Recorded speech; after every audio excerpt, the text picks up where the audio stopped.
Okay.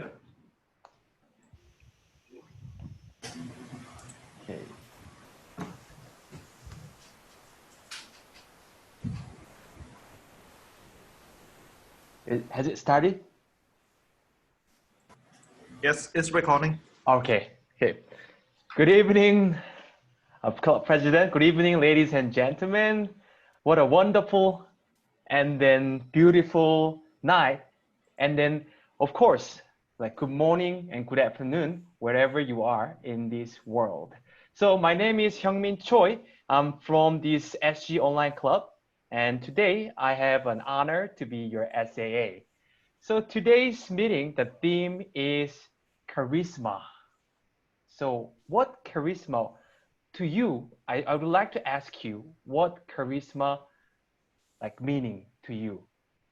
So in order to listen, I would like to invite shortly, can we have Alicia to talk about charisma? Oh, charisma. I always remember and I always loved a charismatic person, but that is a superhero. In fact, it's a super woman. And she is my charismatic Wonder Woman. Oh, Wonder Woman. So today you are dressed up like a Wonder Woman? Yes. No wonder, yes. We can all do it. Oh, nice. We can all do it. All right. And as you can see, my cap with stars, Wonder Woman comes from USA. So I'm dressed like her, but without the cape. Without the cape. To me, she's charismatic because I have always admired her when I was young, since young. Because not only does she look good, she also goes around saving people. So she's my charismatic Wonder Woman. Back to you, SAA. Thank you, Wonder Woman Alicia. All right. So, ladies and gentlemen, since today's theme is charisma, so we will have time to talk about the charisma, what you think, or like Alicia, like you can like do some impersonation of that charismatic leader. So, with that, I see Ahmed. Ahmed Durasim is wearing wonderful, fabulous hat. Can you talk about charisma, please? You're on mute, Ahmed. Charisma.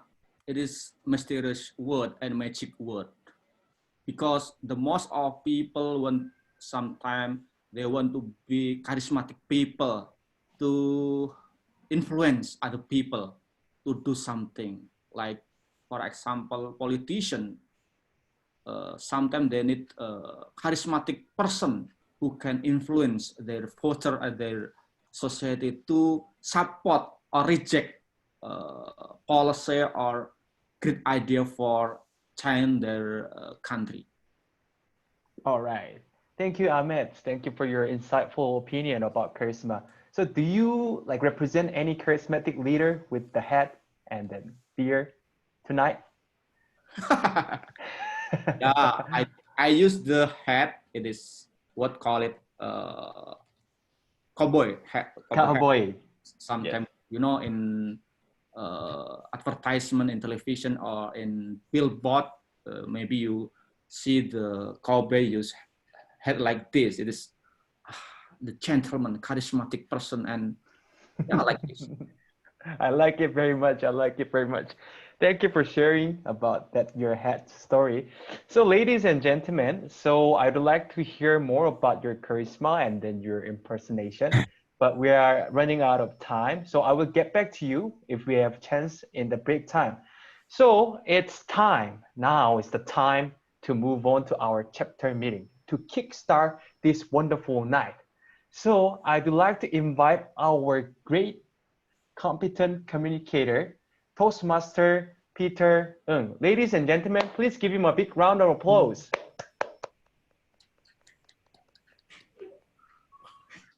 You're on mute, Peter.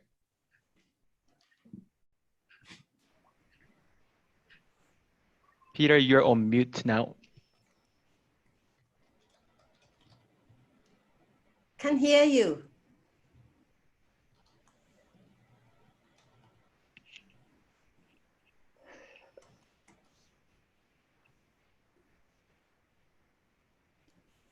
You got to unmute. Yes. Okay. All right. Stop trying to help me with the mute button. Otherwise, it's mute, unmute, mute, unmute. Okay. Good evening, ladies and gentlemen. Welcome back to the next episode of, well, what is our meeting episode today? This is our, well, I guess we have removed the numbers of meetings that we used to put up in our agenda. Mr. President, do you recall how many meetings we already had so far? I need to count. In any case, tonight's topic is about charisma. As you can see earlier, I was playing in the background. This is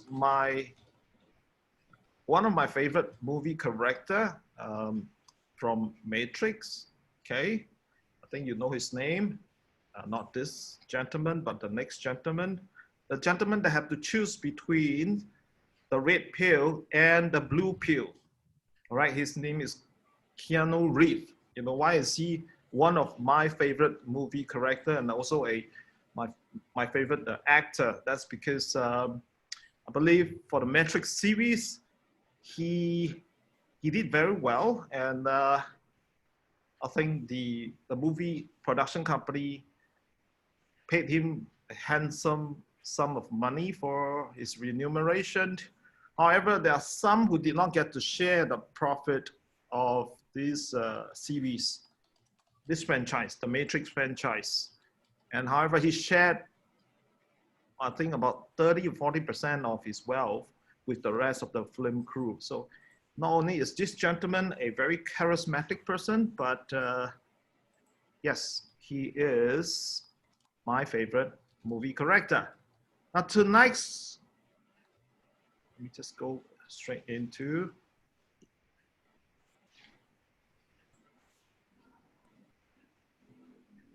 tonight we have playing the role of the timer, distinguished Toastmaster Lee Buckley. And the grammarian will be distinguished Toastmasters, I believe, Richard Sung. And our general evaluator is distinguished Toastmaster Alicia Chia. Now, is Mr. Richard or Sung, Toastmasters Richard Sung, distinguished Toastmaster Richard Sung, in the meeting yet? Yes, he is in the meeting. He needs to turn on his video and get himself unmuted in order to give us the word of the day before we begin. Yes, I'm in. Over to you. You hear me, Peter? Yes, over to you. Word of the day, please. Was it in the program, word of the day? I didn't see it on the program. Really, was it on the program? No, the word of the day will come for you. Ready the meeting. But it's not on the program. No. Why is it not on the program? If you want the word of the day. The word of the day, no, the word of the day for online club come for the grammarian. I understand, but how come it is not on the program? Any particular reason? Let's have an impromptu word of the day, shall we? No problem. We understand that it's not on the program sheet, and we'll just like to have the word of the day from you, if you could. Sure, definitely. Like us. Yes. Okay, the word is entrance. E-N-T-R-A-N-C-E, entrance. Now, most of us, E-N-T-R-A-N-C-E, entrance. Entrance. Okay. Yes. E-N-T-R-A-N-C-E. Entrance. Yeah. Well, we can use it as a noun, or. It is. Let me finish. It is the opposite of exit. Exit is the way out. Entrance is the way in. It is a noun, but you can also use it as a verb. But if you use it as a verb, then the meaning is different. It is entrance. Entrance means to captivate, to charm, to mesmerize. Did you notice the difference in pronunciation? Entrance, the stress is on the first syllable, entrance. And the meaning is the way in. Entrance is a verb, and the stress is on the second syllable. And it means to charm, to captivate, to mesmerize. So what can you learn from this particular word? 4 things. First, you learn the part of speech. It can be used as a noun, it can be used as a verb, it can also be used as an adjective, entrancing. Next is, the pronunciation is different, and the syllable stress is different. Hence, you learn 4 things. Part of speech, pronunciation, meaning, and syllable stress. Over to you, Peter. Thank you, grammarian. This is going to be our word of the day is entrance. So remember, you can use it in the 4 different ways that was mentioned. And now I'm gonna, and later on, we're gonna have a table topics master, Ahmad Nuhasim, to deliver the table topics segment. Now, before that, let me have a little introduction for the grand entrance of our club president to deliver his opening address. Now, Willie, whom I know was awarded to be a distinguished Toastmaster this year, is the founding president of Singapore Online English Toastmasters Club. Now, shall we have a huge round of applause to invite Willie to deliver the opening address? Yay! Thank you, Toastmaster of the day, fellow Toastmaster and friends. Words are very important to share ideas, but less is known regarding the way the message is communicated in the leadership process. The present study explores how non-verbal delivery factors may impact leader charisma, followers' mood, and followers' performance. The research specified focus on how intimacy and dominance impacted the relationship between leaders' delivery style and followers' mood. Perceptions of charisma, state leadership, and performance. Results shows that immediate and dominant leadership behavior was critical in evaluating positive mood and reducing negative mood in followers. In absence of immediate and dominant behaviors in leaders, followers' negative mood increases and positive mood decreases. Moreover, the dominant and immediate displays also lead to higher perception of charismatic leadership. Crucially, only simple or mixed dominance delivery styles lead to an enhancement in the performance of the followers. The mandatory roles of followers, positive mood on the leadership between leaders' delivery style and follower performance was also examined. Most important, positive mood explain the link between leadership delivery styles and performance. Theoretical and practical implication of the roles of delivery style in the leadership process was discussed. Fellow Toastmaster, do you know what is your charisma leadership style?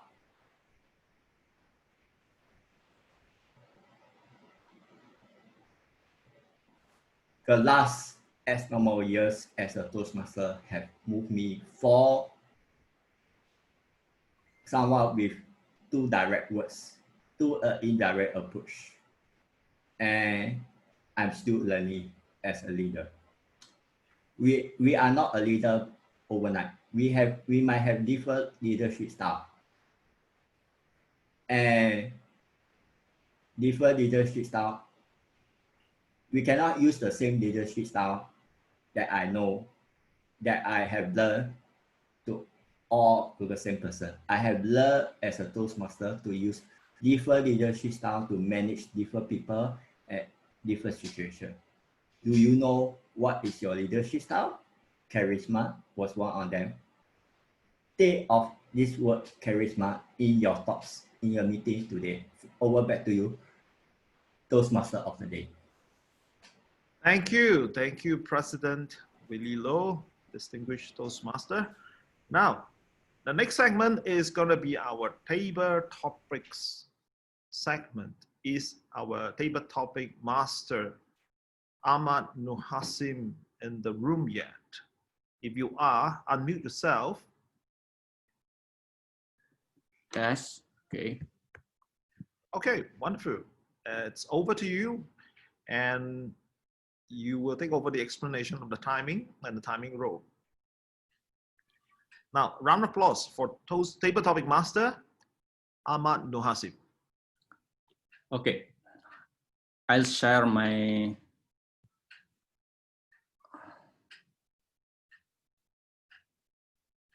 button.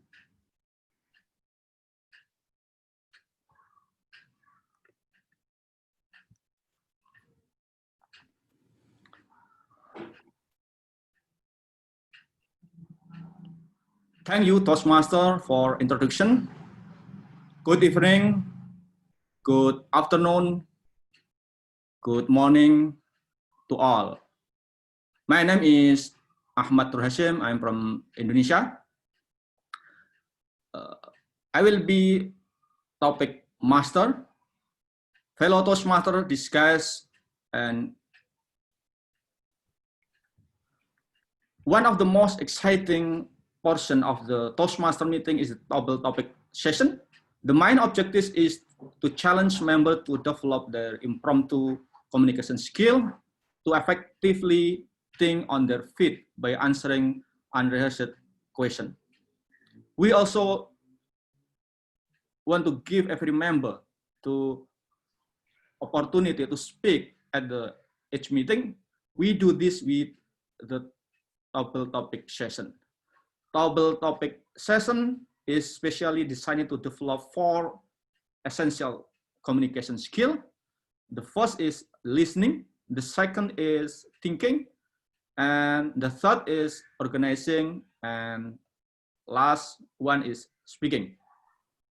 Today, as your double topic master, I will be asking questions related to our topic, our theme today, charisma. Your response must be at least 1 minute, no more than 2 minutes. You will see a green signal after 1 minute. You will see green signal after 1 minute, a yellow signal at 1.5 minutes, and red signal at 2 minutes. I also encourage you to use the word of the day, entrance. So let's get started. Who want to be first? May I have volunteer?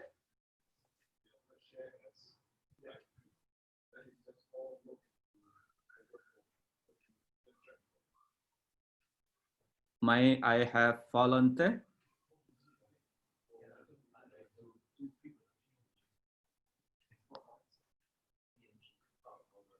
Hello?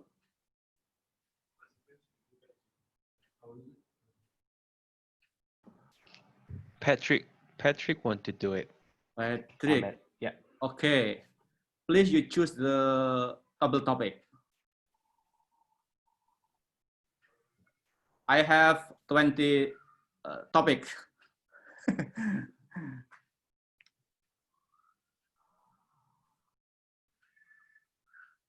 Okay.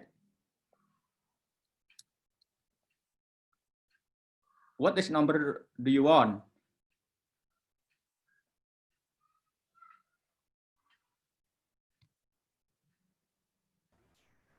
Okay, thank you. Let's see here. I'm going to go with lucky number 13. 13. Okay. Your topic is charisma become the undoing of leaders. It makes them inflexible, convinced of their own infallibility, unable to change. Charisma is become the undoing of leaders. It makes them inflexible, convinced of their own infallibility, unable to change.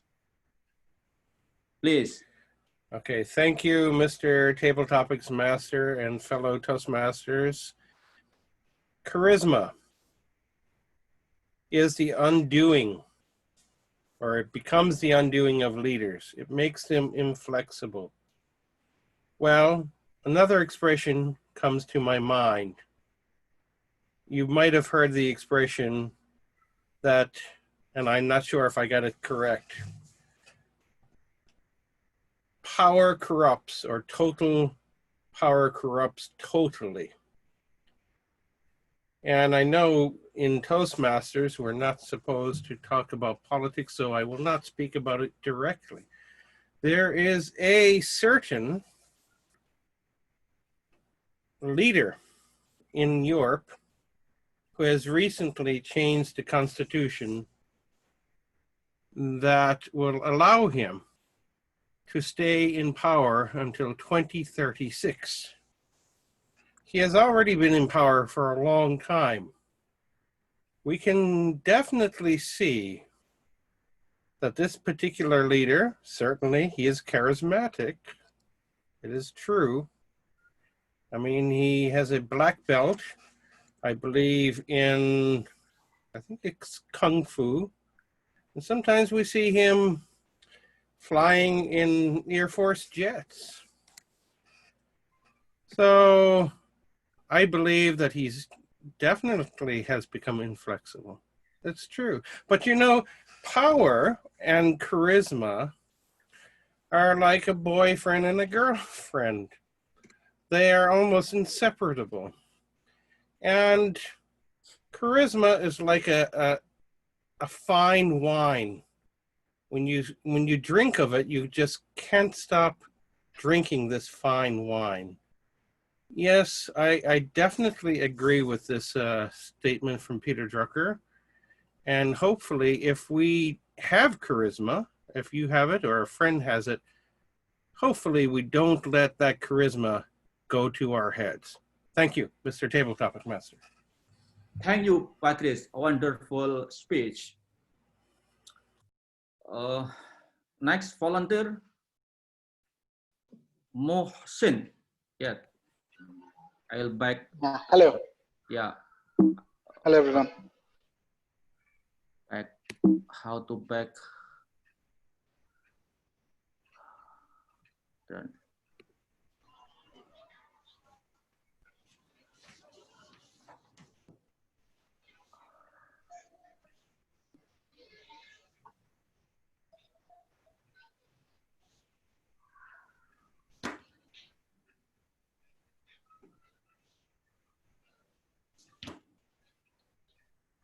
Why?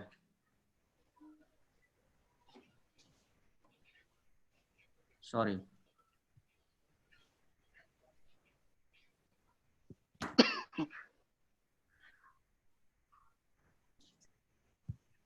Okay, what the problem?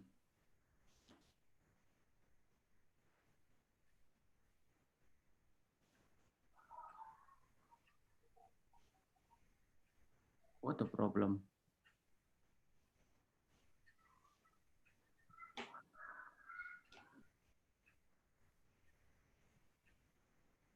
Can you see the slide?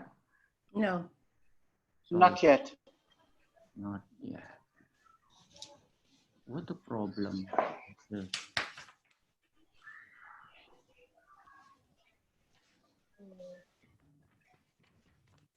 If I may make a suggestion, what you can do is to close your original file, reopen it, and then click on share the screen and choose the file and share it. Okay, I'll try. Okay.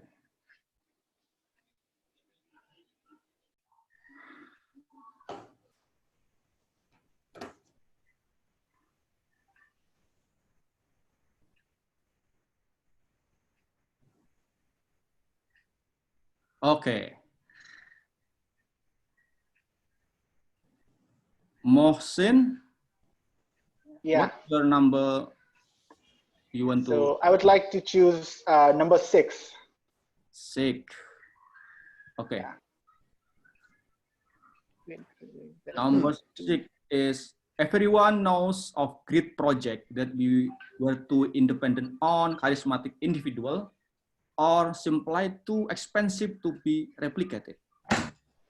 I repeat, Okay. everyone knows of great projects that we were too independent on, charismatic individual, or simply too expensive to be replicated. Okay. Please. Okay. Thank you. Mohsin. Thank you. So fellow Toastmasters, my name is Mohsin. I am a guest here. Now, I never considered myself as a leader. When I joined Toastmaster, it was because I was too scared of public speaking. Now that I've overcome my fear to an extent, now I have this desire to become a good speaker. Now, I don't think I'm a leader, and I don't really plan on becoming a leader. So charisma is something that a leader should have. As a normal person who does not like to be the leader and does not like to be a follower, I wouldn't really call myself a leader. And if I could see the topic again, so I could table topic master on the screen, if that would be nice. Okay, so that if I remember correctly, the topic was there's projects that are too difficult to replicate. Yeah, charisma will sustain a relation. No, it's not that. So I've never been very good at table topics, so I'm really struggling here, and the topic is a bit difficult. So let me think for a second. Okay.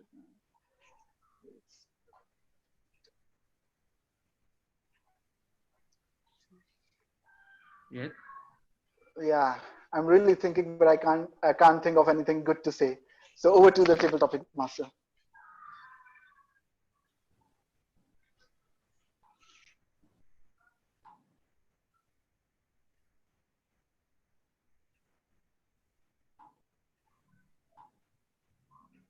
Finish? Yeah, finish. Finish. Okay. Thank you, Mr. Mohsin. Where are you from? I am from Pakistan. Okay. I'm from Karachi. Okay. Thank you. The next topic, manually. Shondal. Shondal. Sounder. Greetings. What is your number do you want? I'd like number 3, please. 3. Okay. Topic number 3 is charisma is not just saying hello, it's dropping what you are doing to say hello. Charisma is not just saying hello, it's dropping what you are doing to say hello. Robert Brault. Yes. Okay, thank you, Table Topics Master, and I'm the guest today, so hello, Singapore Online Toastmasters Club. Charisma is not saying hell, it's dropping what you're doing to say hello by Robert Brault. I don't know who that is, but I think what he's trying to say is that in order to be charismatic, you have to follow through.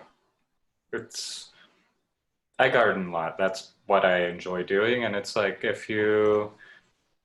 charisma would be the equivalent of planting a plant and then making sure that you nurture it until it bears fruit. Where otherwise, if you don't pay attention to it, or if you don't put the energy into, or if you're not charismatic about keeping your plant alive, they're all going to shrivel and become dry and not very useful, really. And Yeah, charisma is something that I think is hard for all of us, but it's one of those things where if you try and you fake it, you can make it. So back to the table topics, Master. Okay, thank you, Mr. Shen. It's inspiration speech. Okay, I'll back the Pranesh Ram. Pranesh Ram. Yeah. Okay, what number do you?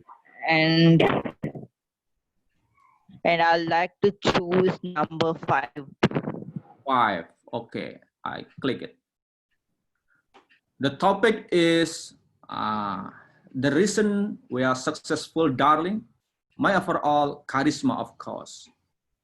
The reason we are successful, darling. My overall charisma, of course. Freddie Mercury. Please. Yeah, thank you, guys.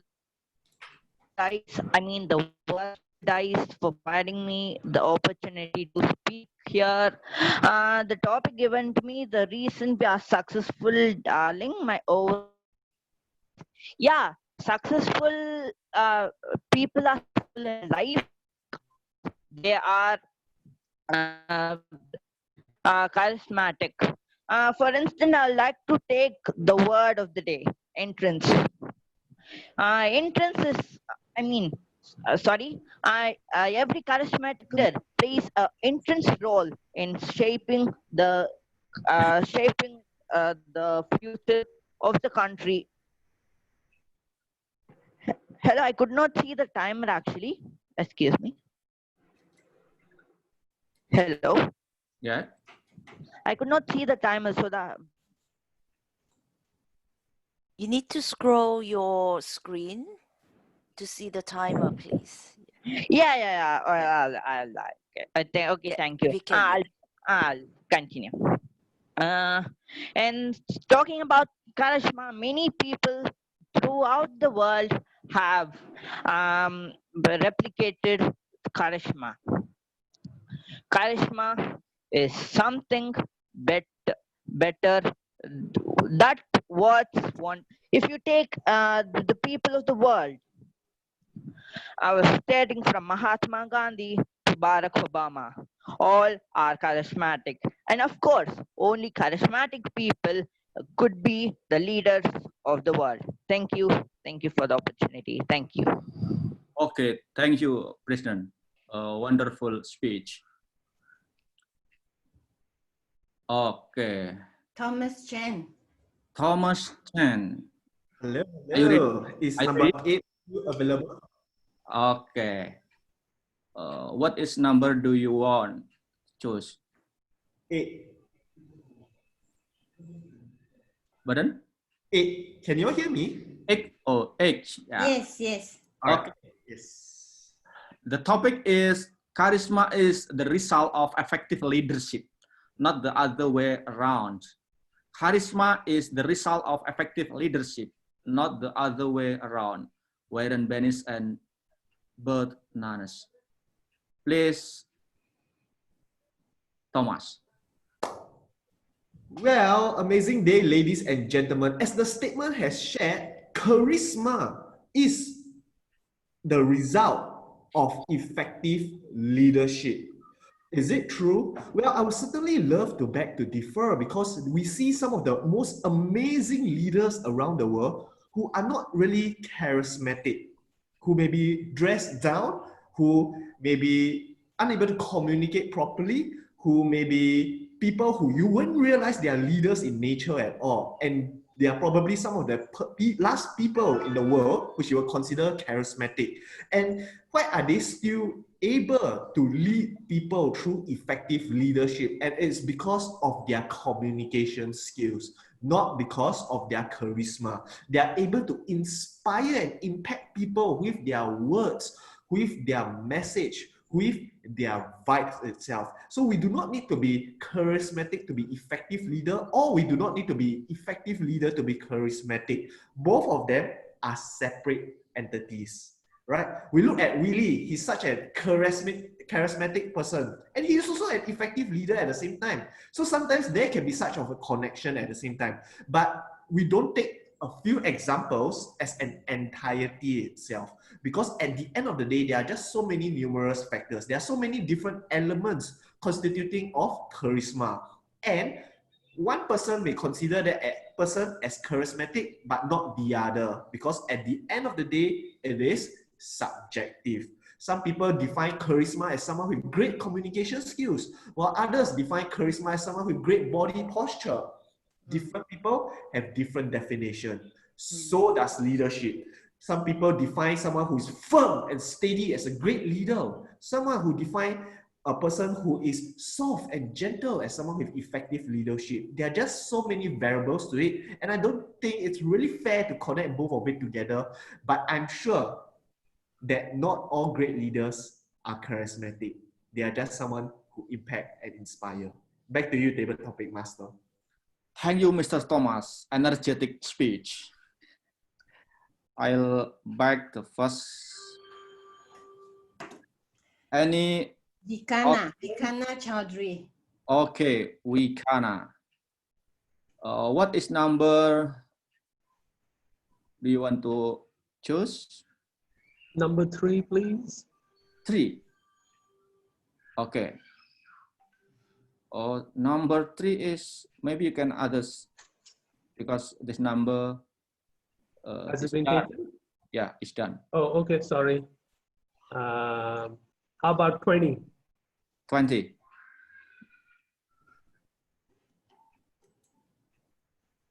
Okay. The topic is mix a little mystery with everything, for mystery arouses veneration. Mix a little mystery with everything, for mystery arouses veneration. Balthasar Creation. Please, Vikana. Good evening, Toastmasters and guests from all over the world. What a great topic. Mix a little mystery with everything. Wouldn't it be nice or interesting if we did not sign in with our names and just came up with aliases? Somebody could be James Bond, somebody could be Cindy Crawford, somebody could be Heidi Klum, and all of us would be intrigued and would love to know the person behind those names, you know, because we have certain thoughts and associations as to who those personalities are. A lot of times we would like to think we are those other people, but we're not. So just adding a little bit of mystery, whether when we are signing in as Toastmasters or whether we are meeting some new people. Now, adding mystery can help a conversation go further as well, especially if you're on a first date. I don't know how many of you guys remember being out on your first date and you used to run out of topics of what to talk about. I'm not seeing too many smiles, but obviously I don't have the correct target audience when I'm talking about a first date. Is all our love life dead that we don't want to bring mystery about it? Well, what I've got to say is you've got to always have mystery, whether it is in the dating field, whether it's in the work environment, whether it's in sports. I'm not talking about mystery such as, oh, I might show up or I might not show up for a game. That's not mystery. That's letting your other teammates down. If you can't be decisive enough, you either have to commit and say, I'm going to be there. I will be there for you. I'm talking about building mystery in when you're talking or when you're coming about devising a play, you know, especially in a team sport, that when I go forward, you could go to the side. So coming back to this topic, mix a little mystery with everything, I wholeheartedly agree with it, and back to you. Thank you, Mr. Vikana. This inspirational speech that sometimes we need mystery just to create idea, or sometimes we need to, sometimes we don't know something, but it is a big challenge for our life. Okay, I'll return to the page. Any volunteer after Mr. Picana?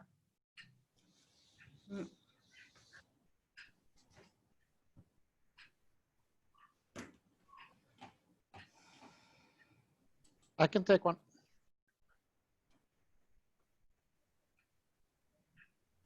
Hello? How about time? I can take. Great. Yeah. Ahmed, Toastmaster Henrik would like to volunteer. Okay, thank you, Mr. Henry. Are you from Sweden? Yes. Okay, what the number? Number You- 17, if it wasn't 7. second. 17. 17. Okay, okay. The topic is most producers get into it because they were just never handsome or charismatic or talented enough to be stars. The most producers get into it because they were just never handsome or charismatic or talented enough to be the star. Patrick Stump. Please, Henrik. The Toastmasters members, honored guests. I believe we're talking about music here. We have many artists that becomes producer instead and produce their own music.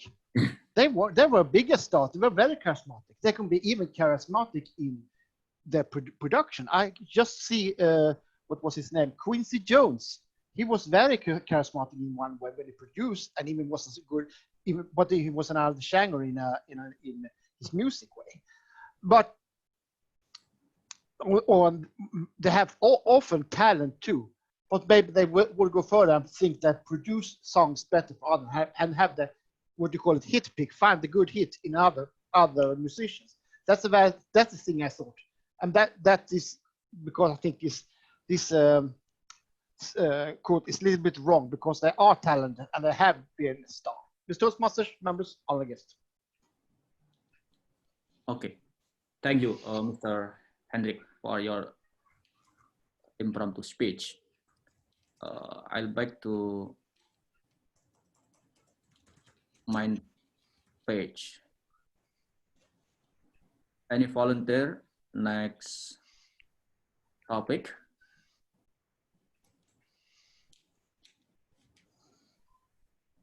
Ahmed, would you like to choose anyone who haven't done it yet? Hanshan? Yes, Shanshan. I think I have authority to choose a person. Okay, I'll check the. Wait, did I hear my name? Okay. What is? We have two participant more. This is your conscious speaking, and I feel that you should take your pick at table topics. Yeah. Hey, last one. Not two. Do you want to be a last one in the topic master? I was going to volunteer somebody who just joined the meeting, Rajan Shrestha.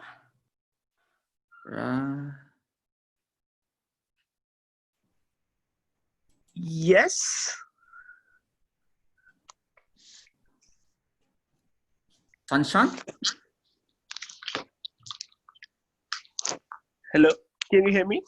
Oh, motion again.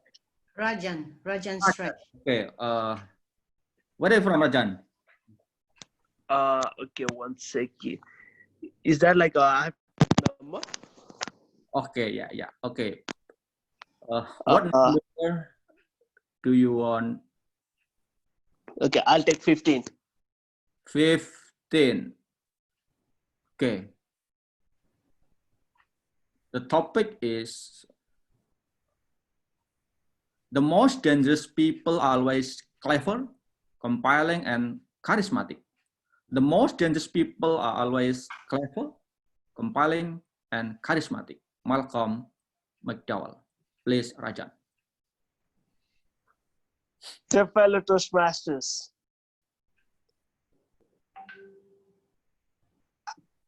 whenever I think about dangerous people, I've always found one thing on them. They're always clever, they're always compelling, and they're always charismatic. Let me give you an example of Hitler, a man who started World War II. Don't you think he was dangerous? Definitely he was. Because of him, there were thousands and thousands of lives that got ended. And he was very clever. He could convince his army to get into the battlefield and kill the people. And if he was not that clever, then he would have never been able to do that. And next thing, he was very compelling too. If he was not compelling, he would not be able to convince his people to get into the war.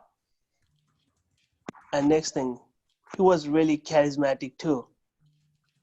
Because of charisma that he had, he was able to influence with his words. And with that influence, he made his people to take action. And with that action, we all know what he did to the world. So, the dangerous people are always clever, compelling, and charismatic. And these three qualities has always helped them to rule in the way they want and do the things that they have done. Thank you. Off to the table topic master. Okay, thank you, Rajan. Yes, of course, sometimes charismatic people influence their follower to do irrational thing. Okay, we have one opportunity. The last topic. Sansan, yeah. Are you ready, Sansan? Okay. Actually, there is another volunteer. Mohsen? Toastmaster Hasib.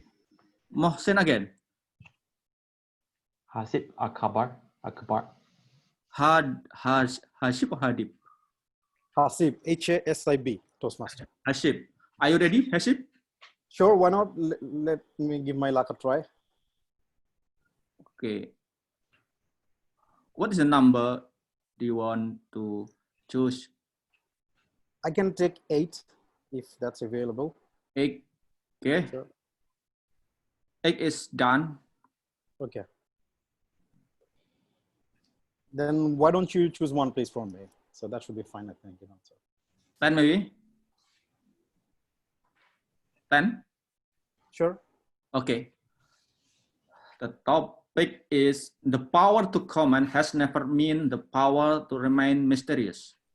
The power to comment has never meant the power to remain mysterious. Marshall Ferdinand Fox. Please, Hashib. Right. Thank you very much, Table Topic Master, and good. I think it's good evening in Singapore to fellow Toastmasters. I'm Hasib Akbar. I'm originally from Dhaka, Bangladesh. So I have joined the Toastmaster community in the last 6 months, and I'm part of a local Toastmaster club here. So I was just planning to explore other Toastmasters club, since we have the benefit of digital participation these days. So I'm glad to be here. So regarding the topic, right, so this seems to be quite an interesting topic, and again, it's a bit mysterious to me as well, because the language is quite difficult as well to interpret actually. So, but here, I think what it means, from a plain reading is there needs to be a differentiation between the power to command and for the power not to be very mysterious. So, I mean, the point is, the way I see it, if I'm a leader and if I want to command people, so I think I need to ensure that, I'm not being mysterious. Rather, as a good leader or as someone in authority to command, I need to be very clear with regard to how I want to portray my message. I want to be very clear around, what is the goal that we as a team want to achieve. So from that angle, mystery would be really counterintuitive, would be dangerous. Whether the opposite of mystery, being very clear, very transparent, very accountable, is something that would be very necessary to ensure that, the people I'm commanding from my position are well aligned, well motivated, and well in sync with what we as a team would want to achieve, accomplish for the collective benefit of all. So from that angle, I think, this is a very accurate statement, and I support it totally. Thank you very much. Okay, thank you, Hashib. Okay, the time is up for topic master. Thank you everyone who participate. Now I'll return control to the Toastmaster.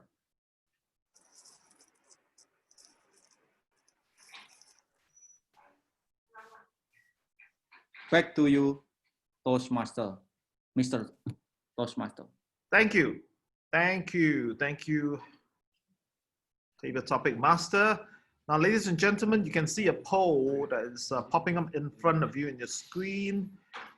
It is a request for you to vote for the best table topic master speaker.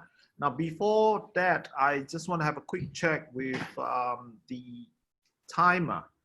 Timer is everybody within the Toastmaster of the day. Everyone qualified. I've posted the timing for each speaker in the chat box. Wonderful. I just seen it, and you've done such a wonderful job. Right immediately after the last speaker, you've updated the record. So you may vote for all 9 of them. Now, just a little add-on here. Earlier in the beginning of the meeting, we have not introduced our R counter. However, I think we have a volunteer, haven't we? Doreen, have you volunteered to be our R counter now? Yes, I think he is. Yes. Wonderful. Yes, wonderful. I volunteered. Thank you very much. Toastmasters. You're welcome. Many hats, and she's wearing multiple hats tonight. All right, I'm going to count to another. We have 13 out of 19 of the votes. Hosts and co-hosts excluded. Only the speakers and the audience can vote. So 68% has voted. Can I count another? I give a countdown of 10 to 1, and then we're going to wrap up the vote. 10, 9, 8, 7, 6, 5, 4, 3, 2, 1, and that's it. All votes counted for, and I'm going to end the vote. I'm not going to, but Mr. President, are we going to show the result now or end of it? Okay, end of it. I'm going to close this. Now, we're back to the important segment of the night, the prepared speech segment. And I'm seeing some sign from Mr. President. It's a break. Is it the timeout? Okay, how long are we going to have a break for? 10 minutes. Good. Okay. From now, the time is 9:59. So 10 minutes break. We should be back by 10:09. Okay, ladies and gentlemen, now you can unmute yourself. You can sing here or at in your toilet. Let's get ready. Stop the music.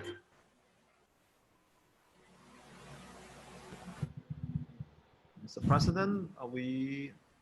Yes, we're recording. Welcome back, ladies and gentlemen. Welcome back to Singapore Online English International Toastmasters Club, and the theme for tonight is charisma.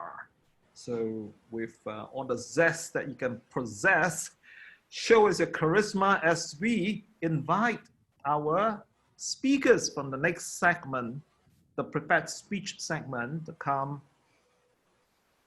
forward to deliver the well-prepared speech. Now tonight we have 1, 2, 3, 4 speakers, 4 speakers, and of course we will have 4 evaluators. Speaker number 1 is none other than our table topic master. So I hope he has a good 10 minutes to rest his voice. Speaker number 1 will be speaking about fact checking before sharing, innovative planning level 1, mastering fundamentals, evaluation and feedback, second speech, and his evaluator will be Hendrik Jacobson. Hendrik Jacobson, please unmute yourself and share with us the objective. Yes, Ms. Toastmasters members or guests, the objective is as follows.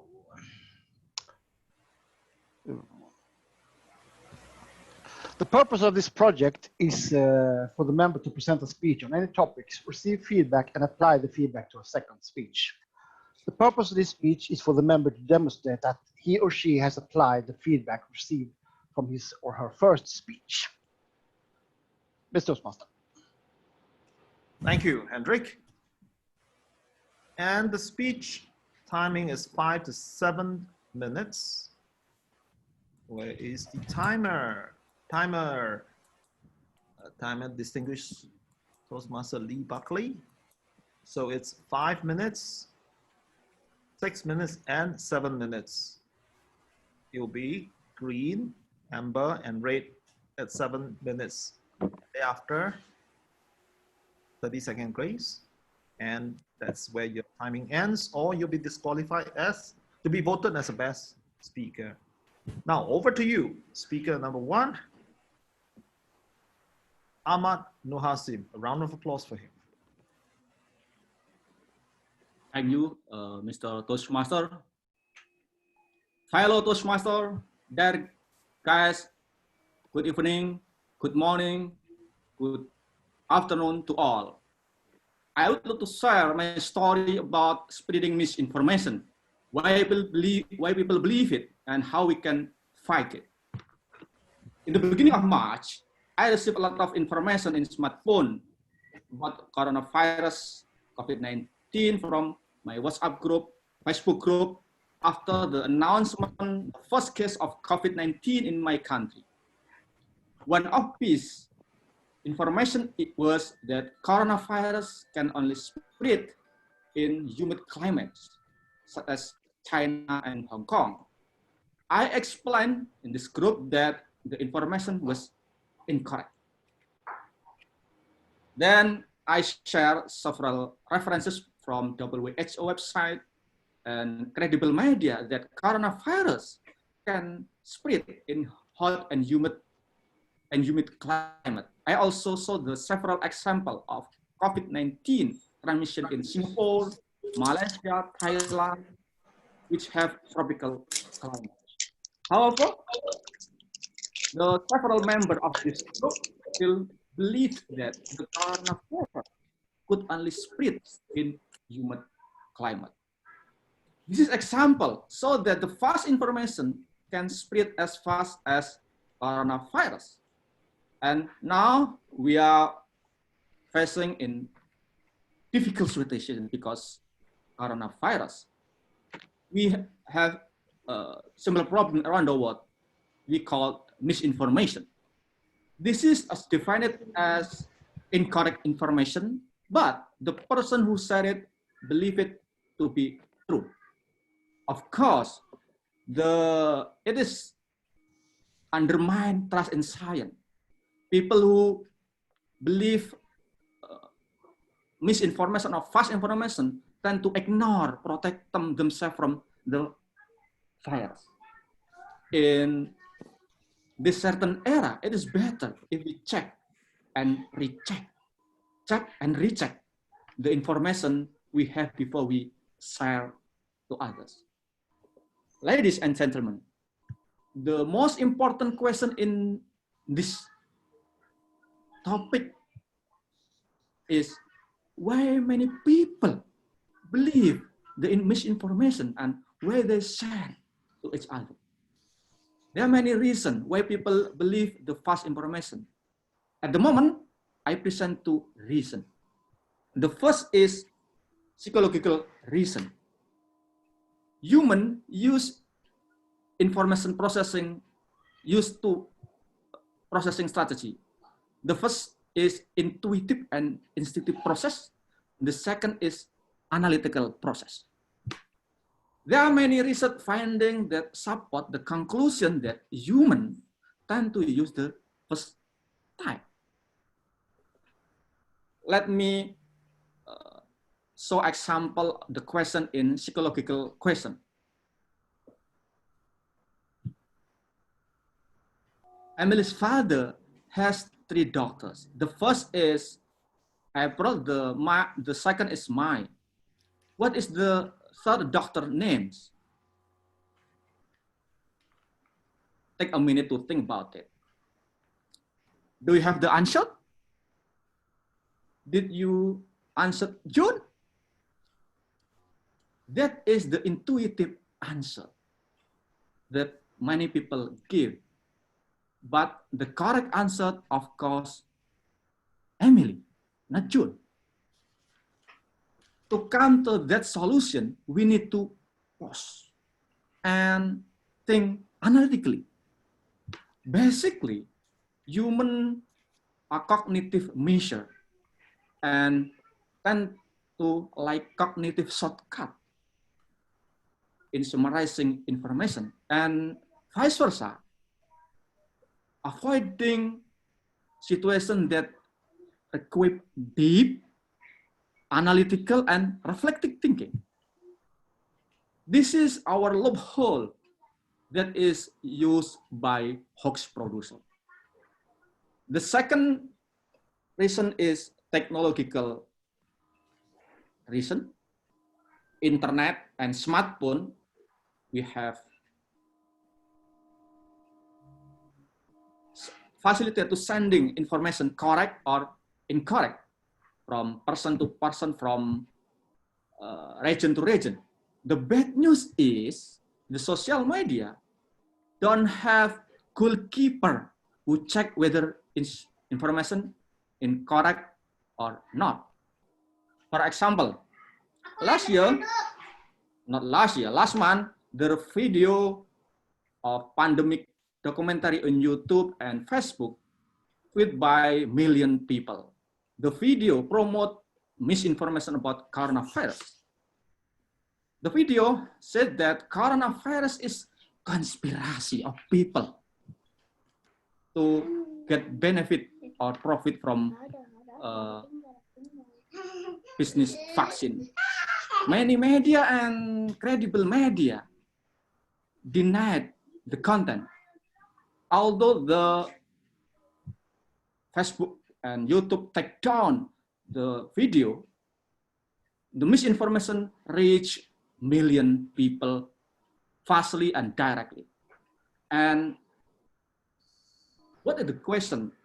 How we can fight the misinformation? Generally, education and intelligence are not enough to filter the misinformation. So we need to develop skepticism as main capital to fight hoax. And if we get dubious information in health, for example, we should check and double check in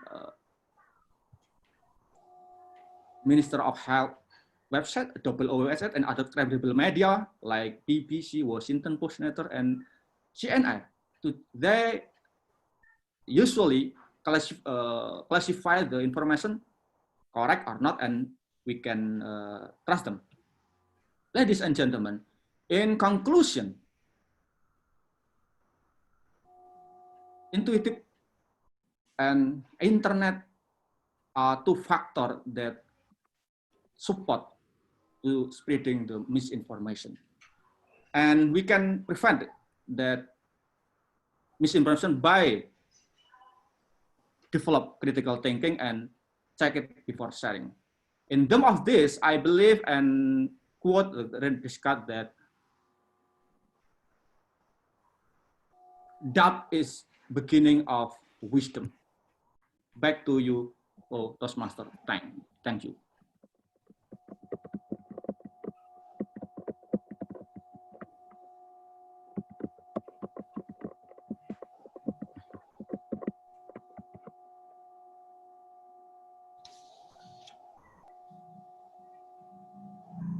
Thank you. Speaker number 1, Ahmad Nuhasim. Moving on, we have speaker number 2. Speaker number 2 will be presenting her presentation mastery level 1, mastering fundamentals, researching and presenting. Before I introduce her, let's get Jennifer Lim, who is the evaluator, to deliver the objective of this project. Jennifer. Greetings to everyone, club president, distinguished Toastmasters, and guests. The purpose of this project is for the member to learn or review basic research methods and present a well-organized, well-researched speech on any topic. Back to you, Toastmaster of the evening. Thank you. Thank you, Jennifer. Speaker number 2 is going to speak on this topic, growing market of early age English training in China. Growing market of early age English training in China. Let us put our hands together and welcome Viola Chen. Viola Chen. Good evening, everyone. I'm Viola. Dear Toastmasters and the welcome guest, China is the Wild West of the teaching world, with a booming English second language market, an obsession with English, and a growing economy. The China's newest generation of parents is obsessed with providing their children the best money can buy. Simply just for 2 reasons. First, they want to let their children to have a head start with the changing policy in education area. They do not want their children to be overwhelmed in peer pressure in the future. They are more than willing to spend up to half of their household income on language classes for their children. Secondly, it's believed that English fluency is like a golden ticket. It will bring their children a better job, leading to a better future. For me, I wish I could cultivate a talking path in English, since I'm a stay-at-home mom. Let's compare the past situations. 10 years ago, about 1/5 of China's vast population was studying English. And those English second language training centers or schools, they just built to train or to teach adults. But by the end of 2015, English training industry was estimated to be generating revenue of $4.9 billion in China and was projected to grow on average at a rate of 12 to 15% a year, according to the China Ministry of Education's National Education Development Statistical Bulletin. There are more than 50,000 English language schools in China, and more than 90% are private institutes.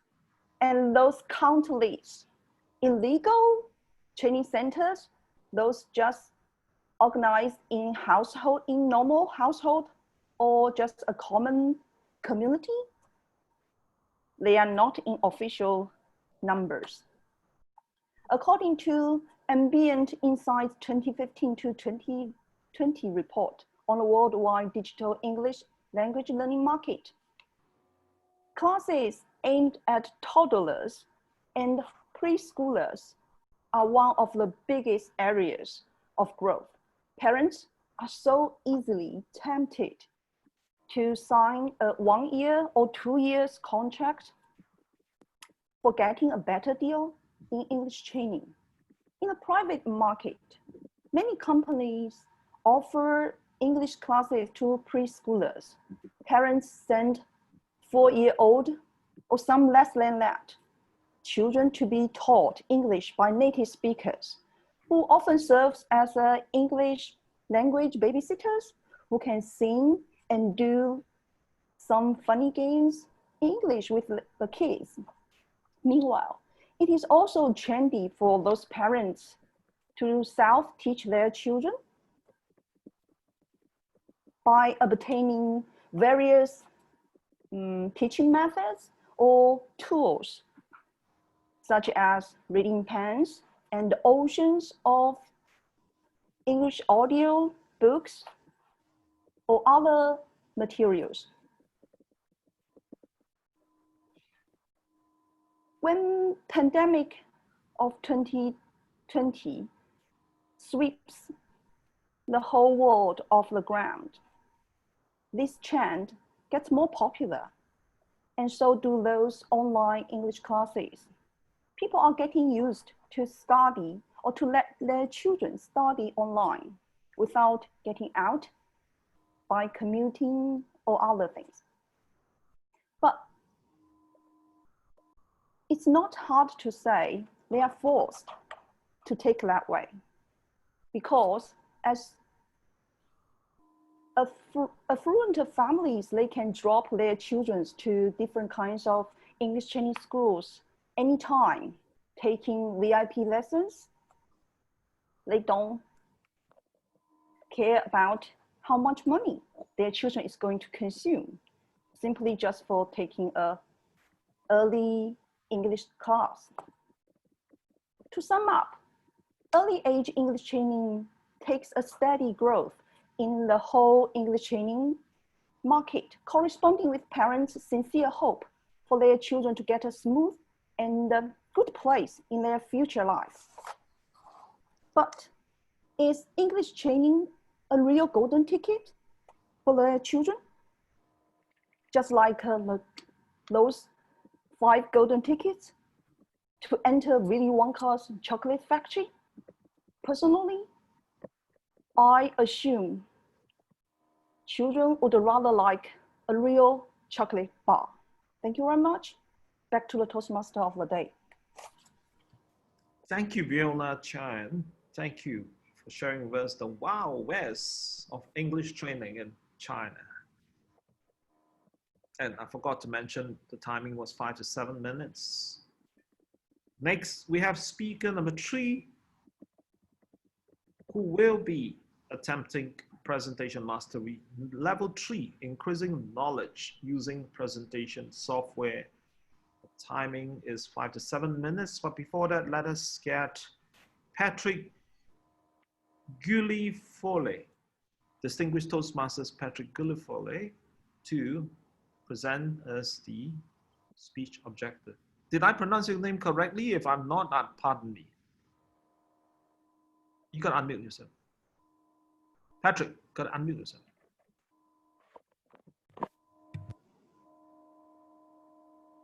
Patrick. Yeah, okay. Thank you very much. Well, I think you did your best with my name. Many people have called me different things. I mean, I've even been called Gargoyle in the past, so okay. It is my pleasure to evaluate Angela, and this speech is really, I think, something that's my cup of tea. The purpose of this project is for Angela to introduce or review basic presentation software strategies for creating and using slides to support or enhance the speech. The purpose of the speech is for the member to demonstrate his or her understanding of how to use presentation software, including the creation of slides and incorporating the technology into a speech. Okay, so how to use Canva for slides. It looks like a very interesting speech, and good luck, Angela, and Mr. Toastmaster. Thank you, Patrick. Actually, it's more PowerPoint than Canva. All right, speaker number 3, Angela Lansbury will be speaking on the topic of how to use Canva for slide, 5 to 7 minutes, 5, 6, 7, green, amber, red. All right, let's welcome Angela. I just have to share my screen with you. Yes, please. We will not start the timing until you share your screen. I don't see it happening.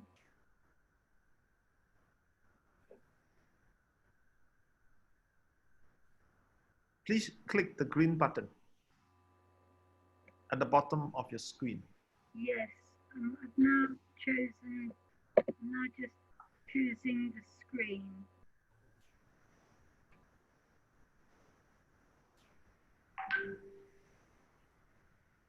I don't see it. I see Yes, my... we're seeing it. We see it.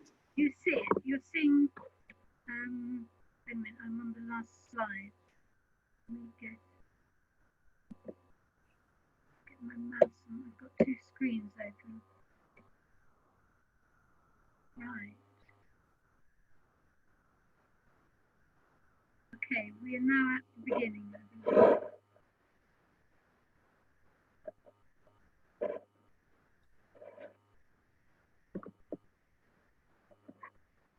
Good evening, everybody, fellow Toastmasters and would-be Toastmasters. I have good news for myself and you. I have learned over the past 2 or 3 weeks how to use both Canva and PowerPoint to do PR. I was, until a week ago, the president of a club called Bradle Heights Advanced. I'm a member of this club as well as 3 other clubs. And I had a PR lady, but now I've become the PR lady for the club. I'm no longer a president, but I have to produce posters and so on. Fortunately, I was trained in Canva and I found that Canva is very similar to PowerPoint. First, I'd like to know by show of hands, how many of you already use PowerPoint? Put your hand up if you do. How many of you don't and still have struggles with PowerPoint? How many of you use Canva? And how many of you have struggles with Canva? Now let me tell you what I can do with PowerPoint and how it differs from Canva. I am the author of a book on quotations, in fact 2 books on quotations. One of my books is Quick Quotations. And I wrote this because I don't have a good memory and I like quick quotations. I then found when I was president that I couldn't remember who said what when. And I wanted quotations every time I gave a speech in a particular month that fitted that month, or better still, even that day. So I researched another book, which I called Who Said What When? So my interests in life are languages and quotations. I'm very often asked to provide slides for table topics, and as you've seen this evening already, a very popular subject for table topics is quotations. Now I'm going to show you the sort of thing that I've done in PowerPoint. This, you would probably say, is too crowded. This is a slide that's got 1, 2, 3, 4, 5 pictures. But what I do in PowerPoint is I use my PowerPoint slides as a research system for gathering together all my information. And this one I just put together using our word of the day, which was entrance and quotation. They have the entrances and exits from William Shakespeare, All the World's a Sage. And I found to go with it all these different pictures, his birthplace, his burial place, in the church, his first folio with his picture, and something in America. That's important if you're going to use your slides on a blog or your research on a blog, because you'll find that the vast majority of your readers are in America. And at first I was very puzzled. I was writing about London. Why were people reading me in America? And the reason was there are more Americans who speak English and go on the internet. Now let's look at something else. Here's another quotation. You don't have to be in it to win it. And I have a slide which is what a lot of people would say is a much better slide. It's more focused. It simply has one sentence, a quotation. You don't have to be in it to win it, and one photo. And it shows Faith, who's the incoming president of the club, holding up her trophies.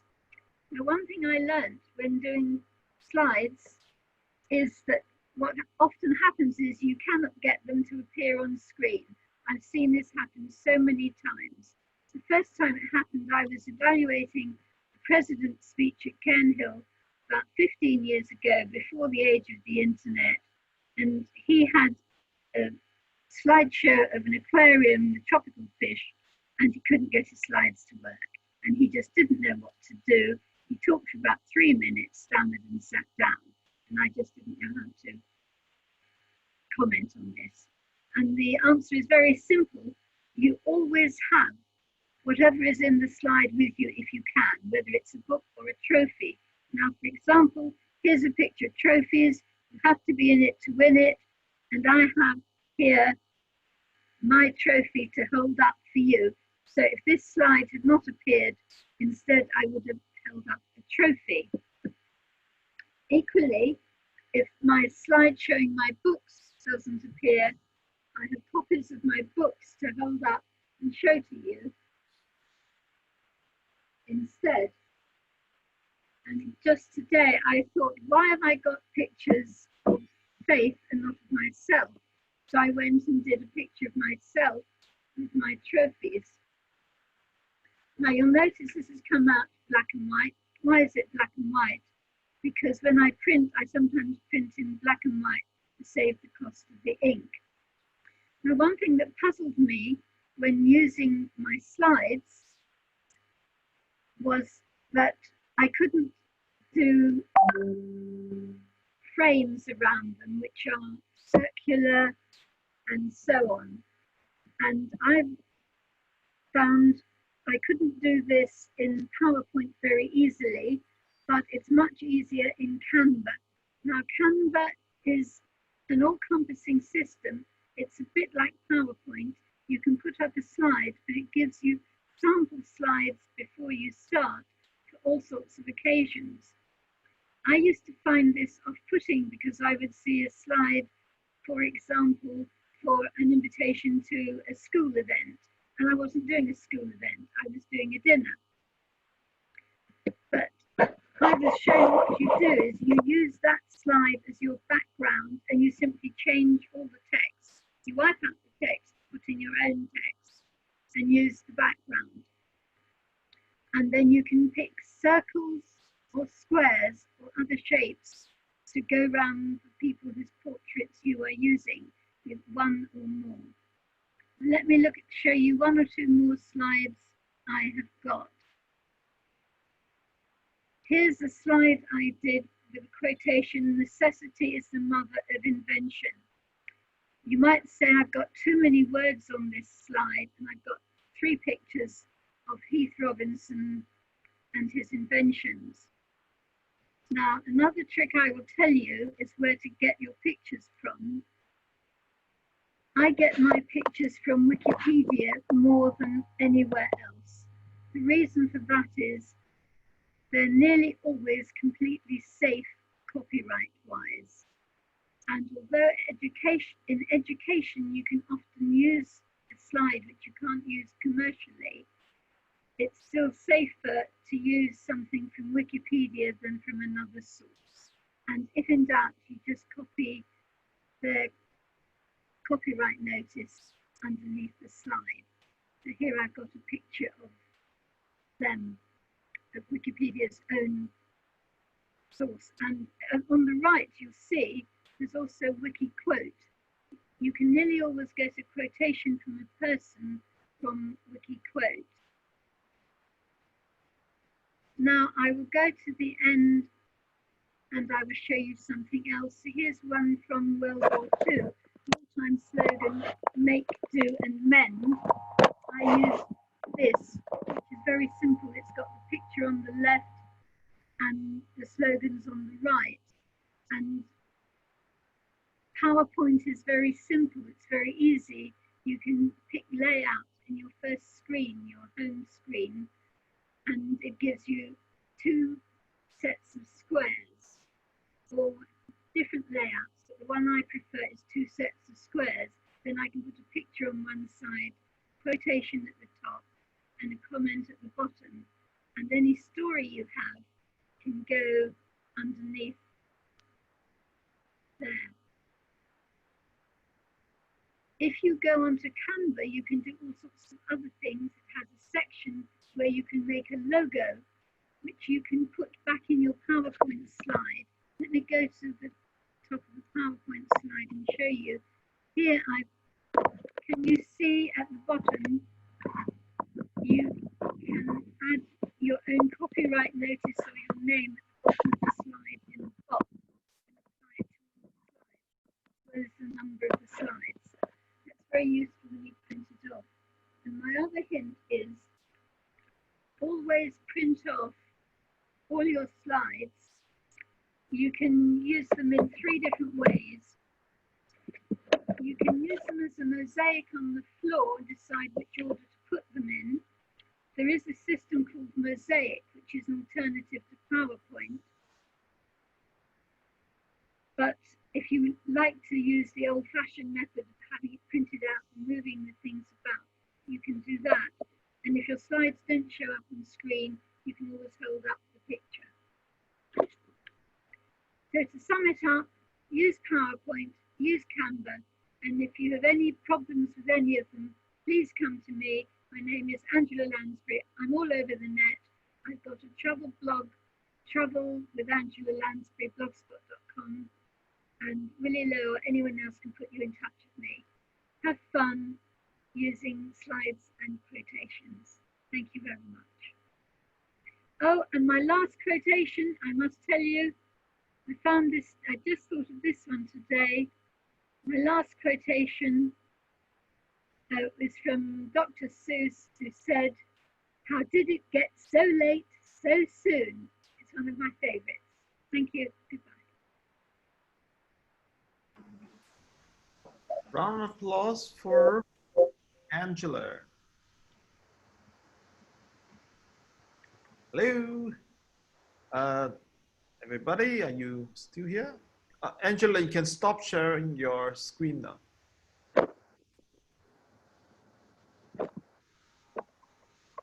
Okay, show us your round, folks. Turn on your video so we can see your beautiful face.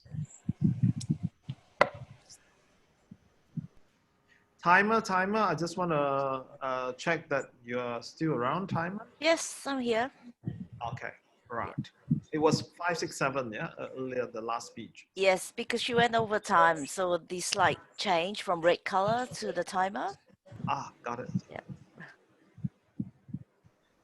Okay, let us move on then. Next, we have speaker number 4 will be speaking about wrong publication of political leader, which is part of Presentation Mastery Level 4, Building Skills, Managing a Difficult Audience. So ladies and gentlemen, get ready to be difficult with the next speaker, all right? But first of all, let us introduce Willie Lowe. really low. I hope this is our president really low because it's bracketed as guest. Yeah, actually, there's a slight change. It will be me. Hi. All right. So we have Thomas, our famous Thomas Chan as the evaluator. Thomas, the project objective, please. All right, I need to first apologize that I don't have the project objectives, but I will come up with a rough one, which is that he will start off with a 4 minutes of sharing, and after that there will be a Q&A session following from there, and it will be us trying to be difficult, and he has to manage it accordingly.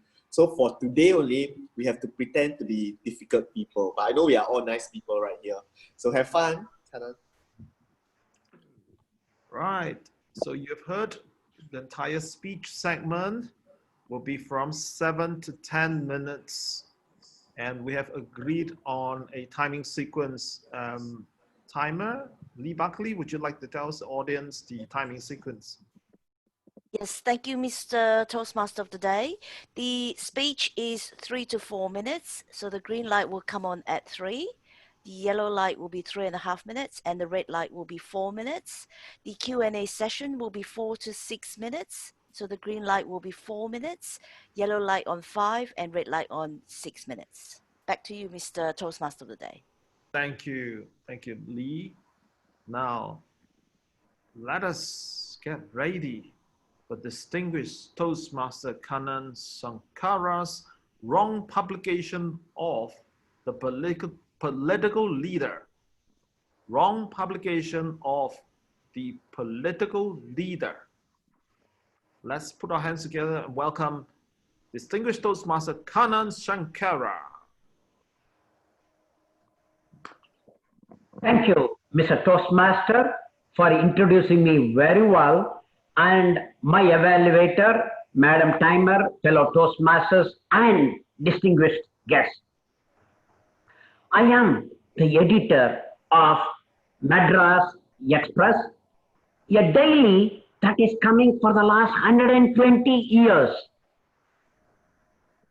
Fellow Toastmasters, we have a robust process to publish authentic news every day from Chennai, India. The newspaper Chennai Express, Madras Express, as it is affectionately called, has got a charisma among the readers, and the DRP rating is very high. Even the national leaders ask what has been published in Madras Express. That has to be the authentic news. Fellow Toastmasters, I would like you to take to the recent publication wherein we mentioned inadvertently that a political leader was dead while he was hospitalized. This news, while we did a postmortem, we came to know that this news was provided by the hospital. The spokesman of the hospital themselves gave this news, and I want to take the ownership that we published the news without checking the validity. The spokesperson, maybe by mistake because of the charisma of the political leaders, has given that news. He was severely injured and hospitalized, but we got the news that he was dead. Fellow Toastmasters, this also provided an entrance and an opportunity to review the current processes, and we made sure that this type of news does not get in without proper validation and without proper verification. Even though we published, we put the news, we published the news, and this goes to the 2 or 3 reviewing place, we need to make sure that this news was validated because it came from the hospital.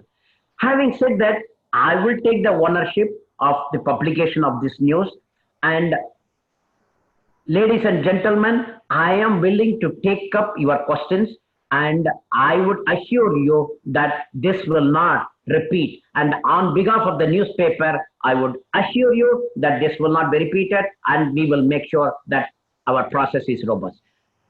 Fellow Toastmasters, now you can ask me questions.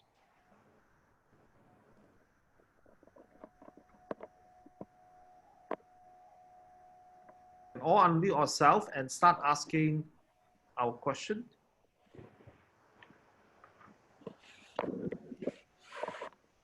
Yes, I have a question. I think Toastmaster needs to unmute everyone. Done. Good. Okay, Angela, go ahead. How are you going to verify it by asking for written confirmation? What went wrong last time? Was it just said on the phone? And would getting it in writing be any better? Madam Angela, Toastmaster Madam Angela, this, in the newspaper business, it is very difficult to get the written confirmation. Once we receive the news that something is there, we validate the news through PTI and other channels, other national channels, that these are authenticated. But unfortunately, this time, I'm telling you, this is for the first time in 120 years, the spokesperson, the hospital spokesperson that he has said, but the PTI, the Press Trust of India, has not validated them. That is read the slip, and we would make sure that the process is fixed.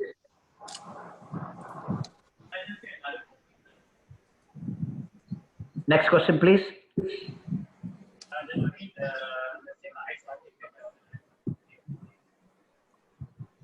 I think we have one from Hasib. Hasib. Sure. So, can I ask my question? Yes. Sure. Sure. Thank you very much, Toastmasters Sankara. It's good to know that you are taking responsibility for the what we can say irresponsible act of publishing very sensitive information about a leader without thorough verification. So it's good to see that you have chosen morality, and you have taken a moral position and accepting responsibility. But the question is, what are the consequences of such false news being published, and what steps are you taking to ensure that such wrong steps or wrong way of publication would never happen again in the future? Yeah, Mr. Toastmaster, I would tell you that we have the robust process initially. Where we failed is that because the news came from the hospital authorities, we thought we did not need to validate with PTI. That is the one mistake that we made, and we, as we mentioned, we have fixed the process. Every time, whenever the news is coming, generally it will be validated with PTI, the Press Trust of India, and then we make sure and we share with other newspapers. But what happened this time is it was around 3 a.m. when we have to roll out our first newspaper, so that we will be able to print it and send it all over Chennai. And as you all are aware, that our people are used to read the newspapers along with the morning coffee at 5 a.m. So to cater to that, at 3 a.m., because there was a time we did not check it, and since it came from the hospital news, we published the news. But having said that, as I mentioned to you, I took the ownership. I am going to fix the process. We will make sure that we will have a immediate validation with PTI, and we will also share this with other newspapers. That is the process we fixed it. We hope that this process will eliminate this type of things. And this is, as I mentioned to you, this is once in 120 years. We will definitely make sure that this doesn't happen. So, sir, I would like to ask a question. Have you all ever considered to have another company to serve as a form of check and balance to prevent any blank checks from being issued out? I'm sure it will warm the cockles of our hearts to have a check and balance. Yes, Toastmaster Chen, what we normally do is, that's what I said, there are authorities to control the newspaper news, okay? We have UNI, we have PTI, and we have international news, news providers. We normally check that and make sure that these news are authenticated. We don't publish anything stupid. But unfortunately, this news has originated from Chennai, from Madras.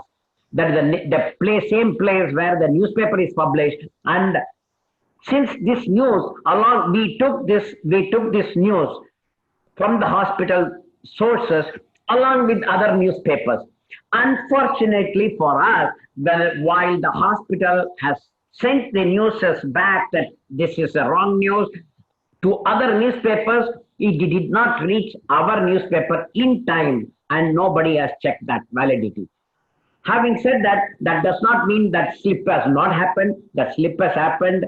We need to take the ownership. We have done the postmortem, initial postmortem, but we will go back to the drawing board. We will make sure that robust process are fixed back again, because this may be ancient, and we need to make sure that that current process, along with the digital age, has been met.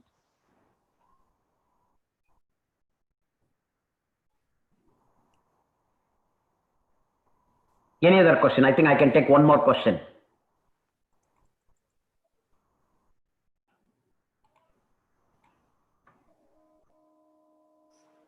If not, I'm returning Kandal back to the Toastmaster. Thank you. Thank you all for participating in this. This is a managed, actually these type of projects really very nice. Try to enjoy this in Pathways. Pathways is given this type of project. This will be good when you have interacted team. Thank you for your support. Thank you, distinguished Toastmaster Kanan Sunkara. And with that, we're wrapping up our prepared speech segment. And let me check if the timer has updated all the timing. Yes. And we have 2 disqualification. So let me just call up the poll. Now you can poll for, well, Mr. President, sorry, all 4. All right, all 4. You can poll for all 4 speakers. Mr. President is in a very kind spirit with disregard the slight time disqualification. Please poll for all 4 speakers.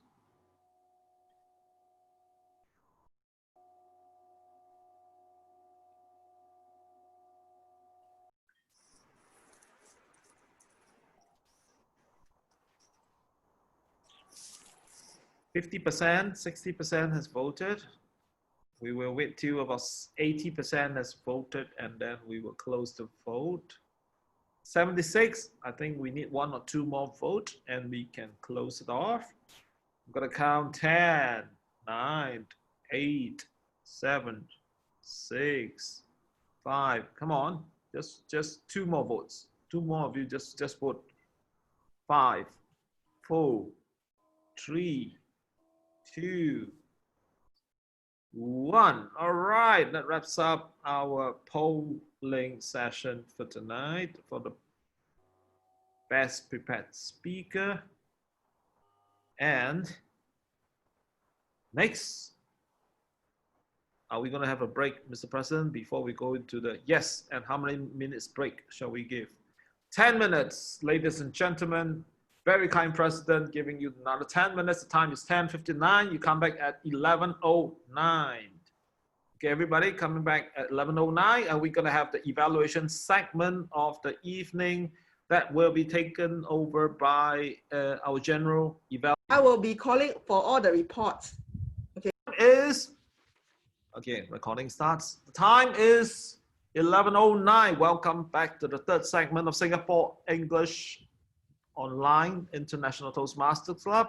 And to conduct this segment of the evening, we have invited our general evaluator, distinguished Toastmaster Alicia Chia, who will be introducing the rest of the evaluator and appointment holders until the R counter.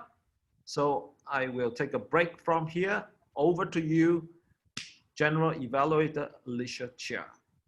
Thank you very much, Toastmaster of the evening, Peter Ng, CC ALB. We'll now come to the last portion of our segment of our program, which is the evaluation portion of our meeting. This is an extremely important part of our meeting. And it's important because it allows our evaluators to evaluate on the speeches tonight so that our speakers have room to grow. And the purpose of the evaluation is to give both positive as well as suggestions for improvement. Hopefully, after all these evaluations from my team of evaluators, every speaker will feel encouraged by the various evaluations and be motivated to make their speeches even better for the next time. Now let's move on to the first evaluator, which will be Toastmaster Henrik Jacobson from Sweden.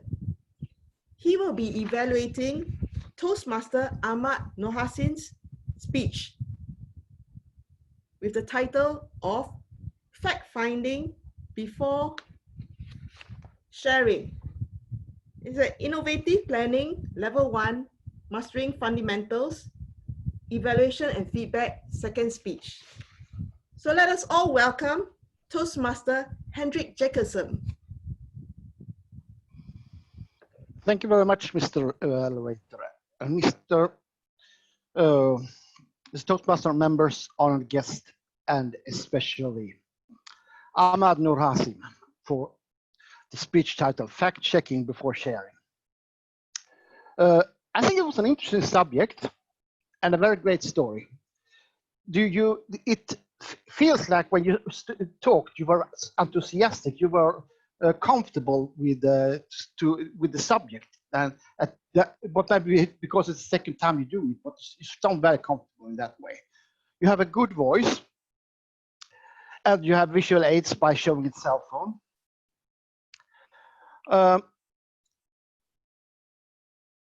The general in what I think it was a little bit of philosophical thoughts you have in your speech, and what thing you can improve is you might slow down your speech a little bit. Your voice is very good. You have a great voice, but you could be a little bit more enthusiastic in it, and maybe involve your audience in your speech too, and and you can also go deeper and explain some technical terms that not anybody knows. But overall, it was a great speech, and I love to hear you next time on it. And thank you very much, Mr. Toastmaster, members, honored guests.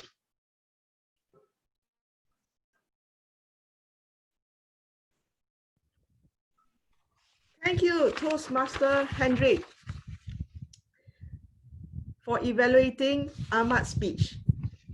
Now to move on to the second evaluator, we have Toastmaster Jennifer Lim, IP2.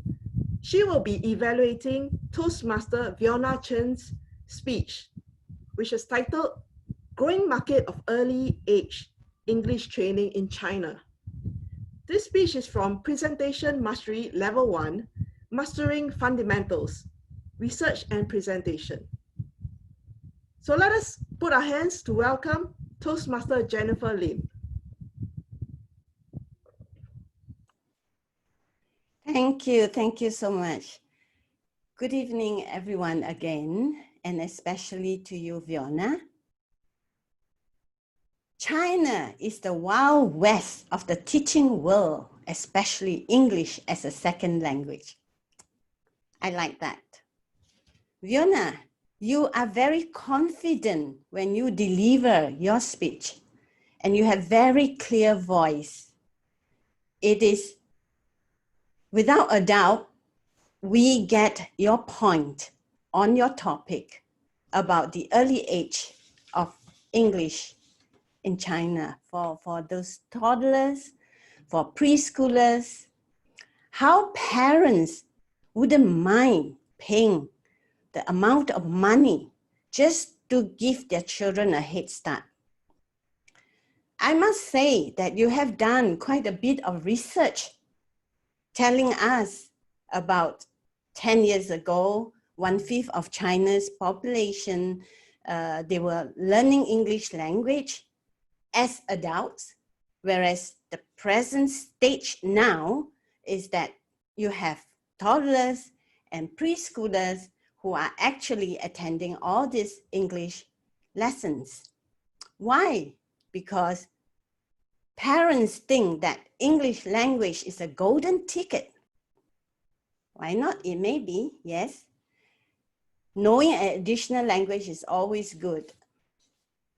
You mentioned that you were, or rather, sorry, you are a stay-at-home mom. But I guess from your speech, you probably do not really want to be like the rest of the parents, giving a lot of peer pressure for your children. Perhaps there are certain things that you could look into, which is tell us exactly how you teach your own children then, if you are not following the rest of the population, paying as much as possible just to give your children a head start.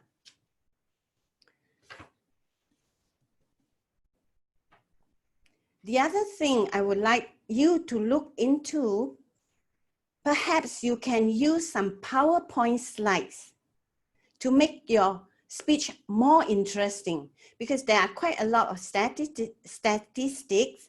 So it's difficult for us to follow because your speech may be a bit fast sometimes. Have some pauses. That will be good. And I must say, overall, you've done very well. Just pay attention, do your speech with some PowerPoint slides. And I look forward to your next speech. It is really good. Thank you very much. Back to you, Toastmasters of the evening. Sorry, Alicia. Thank you, Toastmaster Jennifer Lim. Now, next up is our third evaluator, DTM Patrick Guilford. He will be evaluating Toastmaster Angela Lansbury's speech titled How to Use Canva for Slides. This is a Presentation Mastery Level 3, Increasing Knowledge Using Presentation Software. So over to you, DTM Patrick Guilford.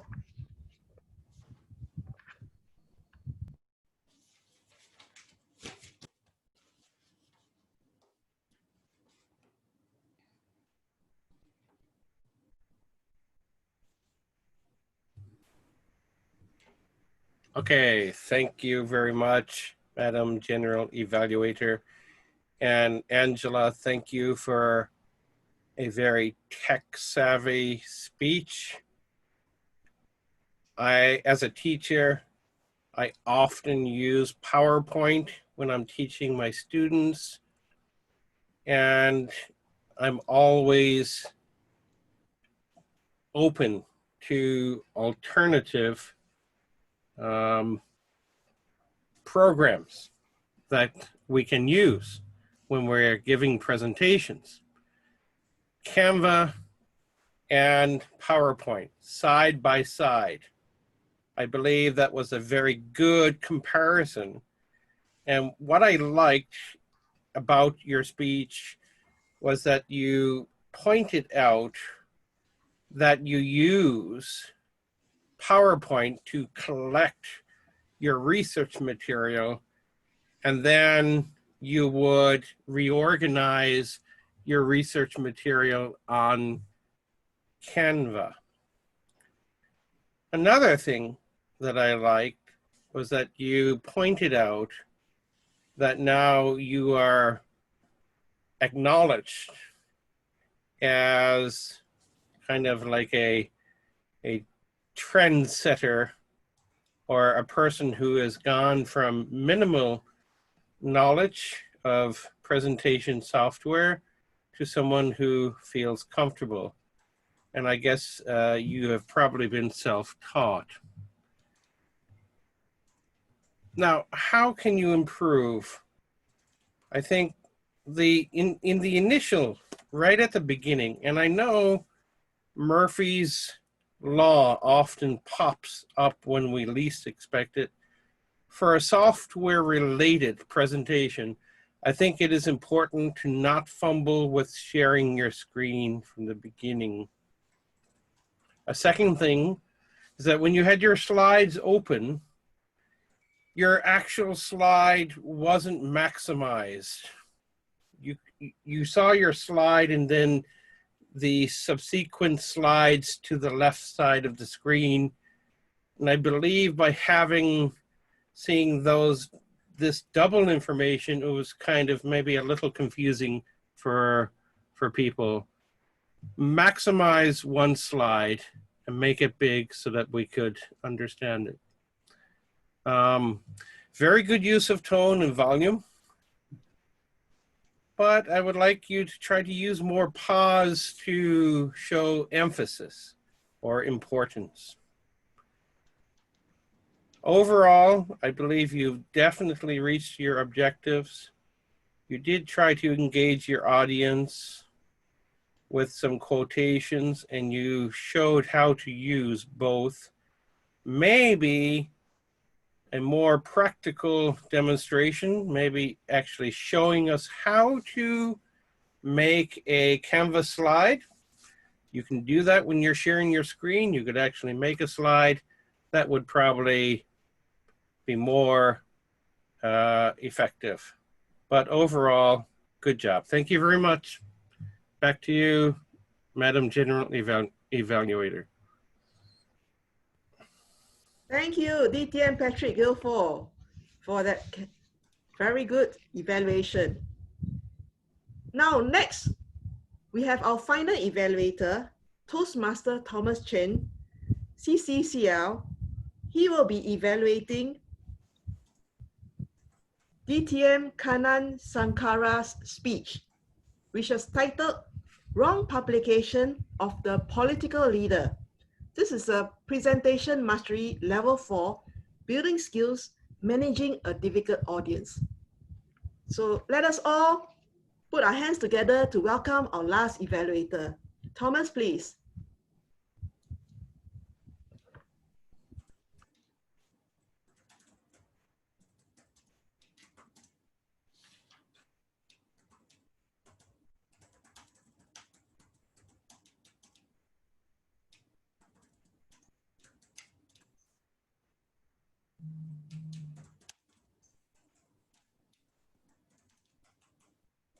Test. Good, okay. Amazing day, ladies and gentlemen, especially to Kanan.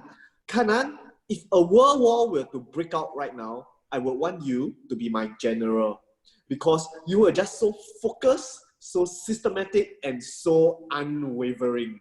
I will start off by sharing why you are such a deadly weapon when it comes to managing difficult audience. So firstly, Kanan, you were steady and solid just like a rock.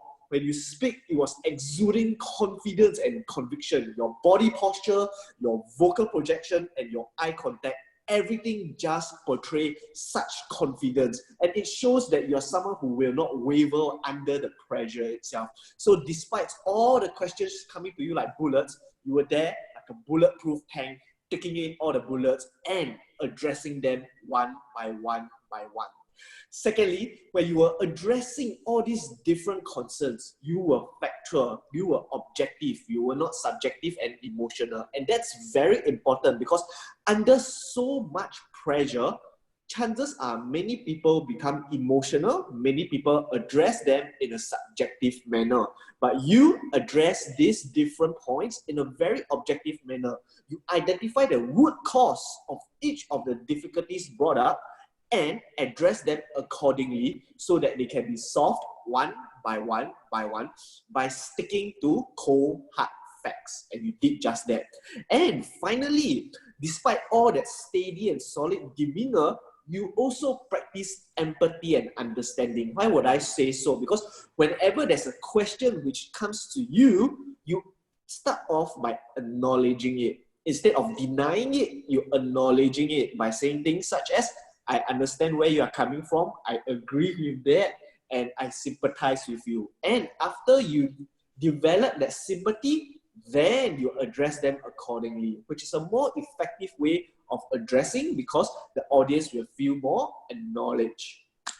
Now, I'd love you to give you some recommendations so that you will be the 5-star general of public speaking.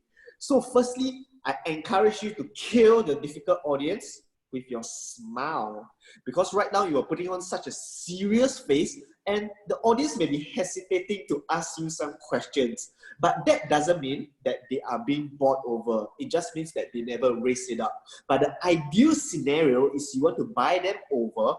And how can you do so is to first allow them to address it freely. So when they address their problems, and then you can address them one by one. So put on a smile so that they will be more open to share with you. There will be this audience connectivity.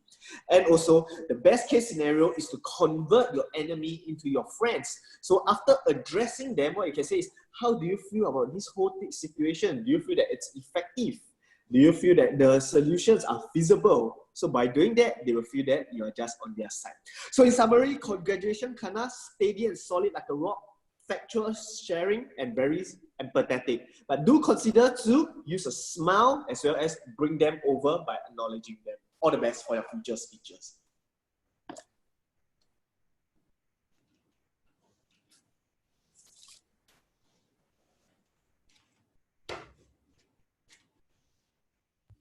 Thank you, Toastmaster Thomas Chen, for that wonderful evaluation. Now, next up, let's have our timer. Let us know all the timing reports of our wonderful evaluators. Madam Timer? Madam General Evaluator, the timings in the chat box. We have 1 disqualification, Patrick Guilfoy, 3 minutes 41 seconds. The rest of the evaluators qualify for the poll. Back to you, Madam General Evaluator. Thank you, Madam Timer, Lee Buckley. We'd like to consult our president that we still allow the voting to continue for the 1 disqualification. Yes, carry on. Thank you, Mr. President. Let's all put in our votes for the best evaluator.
All right, the polling has ended and we will move to the other segments of the program.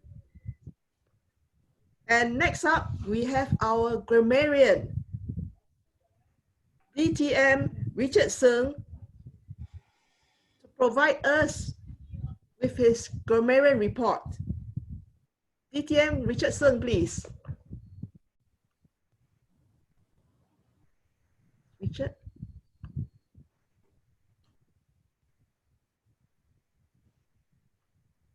Thank you, General Evaluator. Am I audible and loud? Yes. Thank you. As the name and the word suggest, the word grammarian, my role is to evaluate the usage of words and the spoken language used at this meeting. And my focus will be on the grammatical mistakes. And where applicable, I shall highlight and identify the grammatical rules. It has been said that the ability to communicate correctly, clearly, and confidently is critical and crucial. Hence, my role is to focus on the aspect of to communicate correctly. First, the word of the day. Entrance as a noun, entrance as a verb, entrancing as an adjective. I did not mention that the word has to be used. I did not, and I would not like to impose on any speakers to use the word of the day. You were not required to use the word. Now to my language grammarian report proper. Nobody will be named and nobody will be shamed.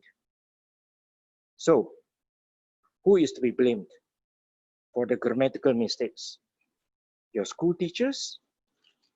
Give that a thought. These are what I have picked up this evening. First, greeting.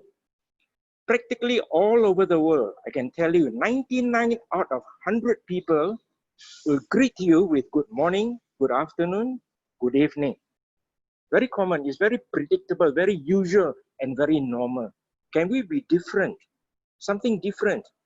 Because the word good is overused and overworked.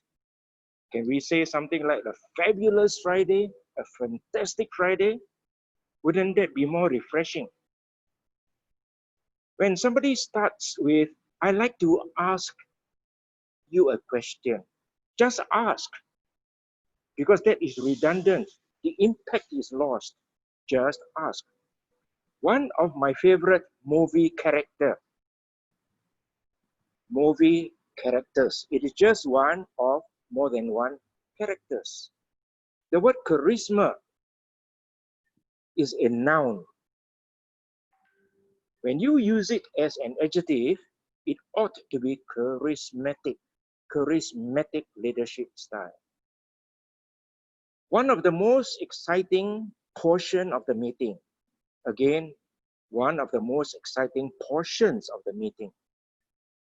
2 minutes, the S is not audible. 20 topics. So is it a case of forgetfulness, carelessness, laziness, or whatever? It is a question of agreement. 2 is plural, 20 is plural. 20 topics, 2 topics. During the table topic segment, one of the slides at the start showed table topic segment agenda. What is the connotation of the word agenda? Agenda means a list of items to be discussed. The manager calls for a meeting and the agenda is prepared. The agenda is unnecessary. I can't think of anything good to say. The word good is overused, overworked. I can't think of anything relevant to say, or I can't think of anything suitable or provoking or interesting. These are all very simple words. Planting a plant, both comes from the same root word, plant. Why not growing a plant? S-E-A-N, the name of a person, table topic speaker, is pronounced as Sean, as in the first James Bond, Sean Connery. What is the connotation of the word connect? To connect means to join. And when somebody said to connect together, together is redundant, just to connect. Wouldn't it be nice? Again, the word nice is overused and overworked. Wouldn't it be enticing, interesting, fine, all right? Better words, more specific. Who wants to be last? Now, in a race, whether athletics or swimming, the person who came in last is the last.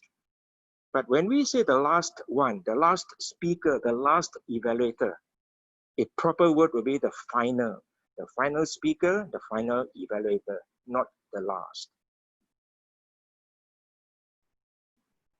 Let's see, another slide. Improve your English by adding alliteration. Is it used in the singular form by adding an alliteration, or the plural form by adding alliterations? Plural. Good morning. Good memory. Again, good is redundant. Overused, a spectacular memory, or fantastic memory, or excellent memory. Nice is used again, nice people, friendly people, warm people. As you all are aware. Now, what makes you think that all of us are aware of whatever you are sharing? What makes you so sure? Whatever you're mentioning, that we are aware. That is a case of assumption. You're just assuming, you're presuming. I would like to ask you a question. Again, the impact is lost. It is redundant. Why not change it to, I have an issue to raise. I would like to raise a doubt, or I'd like to seek clarification, rather than saying I would like to ask a question. This project, very nice. This is very typical usage of Singlish. This project is very thought-provoking or critical.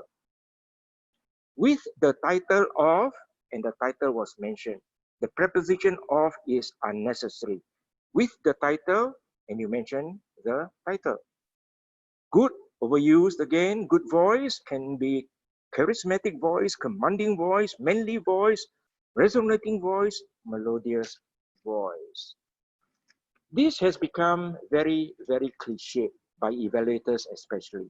I look forward to your next speech. Why not be different? Or the very best to your next speech. Or keep up the momentum. Very good comparison, again, very good. Excellent comparison, outstanding comparison, remarkable comparison. Very good use of volume, appropriate use of volume, apt use of volume. Good job, commendable job, very good evaluation. You see the number of usage, the number of users of good, good, good, good. It is overworked, it is overworked. Of all the timing reports, how many timing reports do we have? Just one. Let us have the timing report. Let me end with a word of caution. Perhaps Patrick and Fiona would like to take note of this. Now, we do not learn from the native speakers. We do not learn from the native speakers. Be they from England, United States, Australia, New Zealand, and elsewhere. Would you learn from the native speaker who is a butcher in UK, or a construction worker in United States, or a laborer in New Zealand? No, we learn from the better speakers. So take note, there are many better speakers from Asia and from elsewhere, and especially those who are trained in phonetics, creative usage of language, and grammar. Hence, my advice to you is to learn from the better speakers, put in the effort, learn from the grammatical mistakes, and move on. Over to you, General Evaluator. Thank you, DTM Richardson, for your detailed grammarian report. I'm sure those points you have highlighted will help everyone today. And next up, I would like to invite our R counter, DTM Doreen Neo, to share with us her R counter report. After her report, I will be presenting my General Evaluator report. So over to you, DTM Doreen Neo.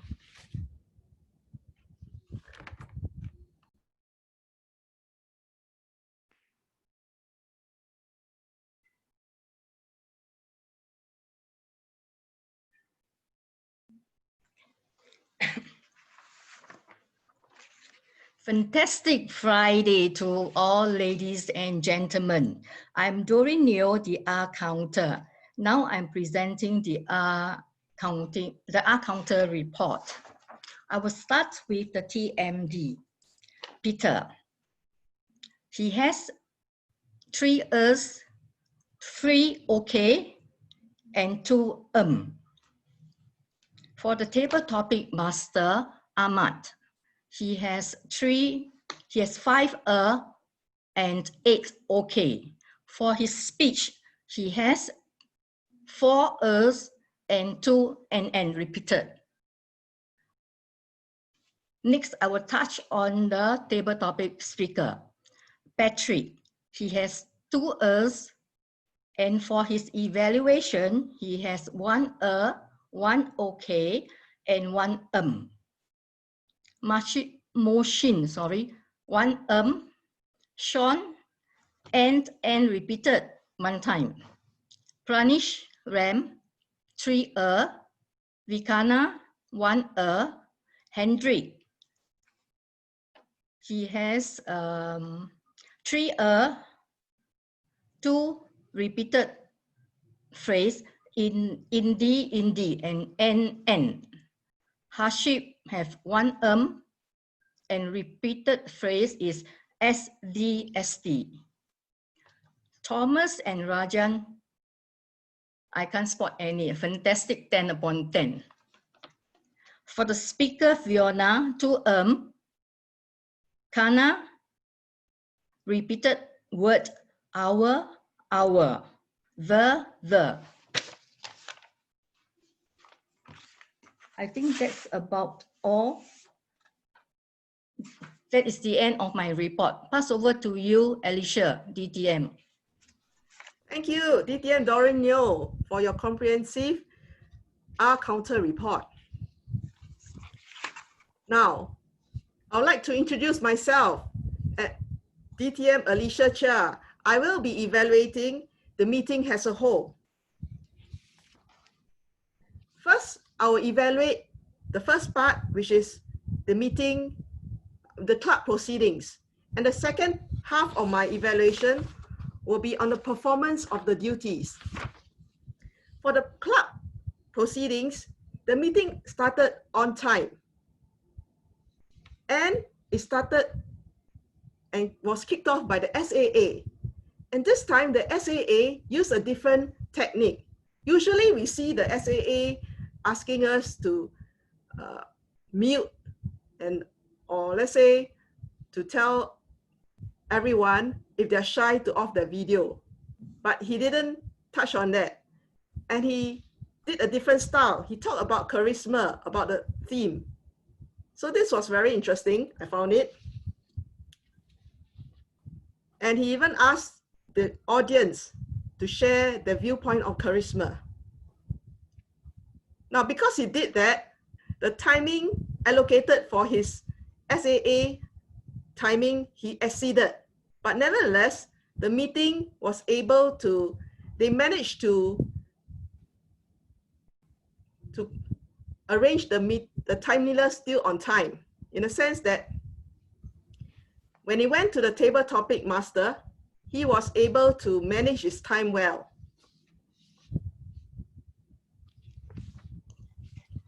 In terms of enthusiasm, I feel that the position holders led the meeting very well with their enthusiastic way in which they showed charisma, the way they dressed. The TMD wore sunglasses to mimic Keanu Reeves, right? Then we even have a table topic master wearing the hat of his, I'm not too sure who was he representing, but anyway, he was in his charismatic dress code. Even the timer came in well dressed.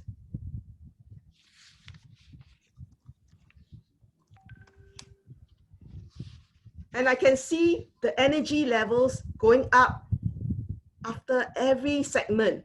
It gets better and better. In fact, I can see enthusiasm in the background. The SAA was enthusiastically calling for volunteers during the table topic segment. He typed in the chat group and asked for volunteers for table topic. Anyone else would like to have some fun with quotes? Then I saw another chat where he wrote, looking for charismatic Toastmaster to volunteer. That was great. Energy is there. And I can see the position holders as well were well prepared. Although sometimes there were a bit hiccups where the Toastmaster of the day, of the evening, was uncertain of certain things, which I think they already discussed. So please show more firmness. Like for instance, the break times is established 10 minutes, so no need to ask the president. Unless we have overrun, then we shorten your break time. Now, let's go to the second part of my evaluation, which is the performance of duties. I'd like to evaluate on the table topic master first. The way he conducted the table topic segment, despite his language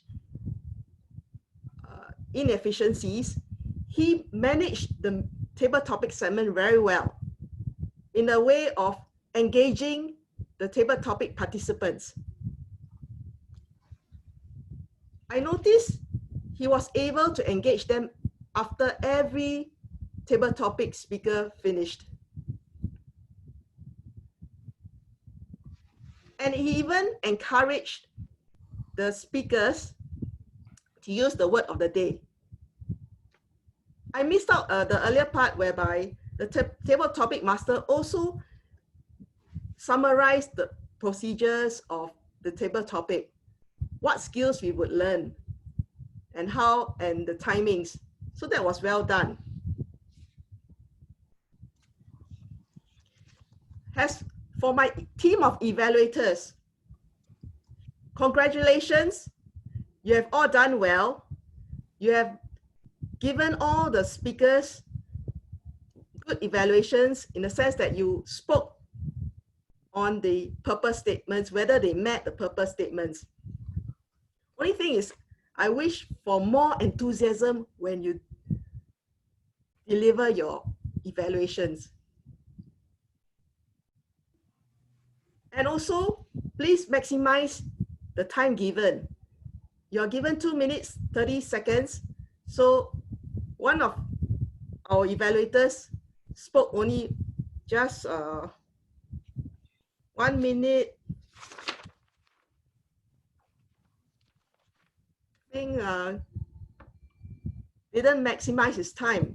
So it would be better if you could maximize your time and put in more suggestions for improvement or other constructive suggestions for the speaker.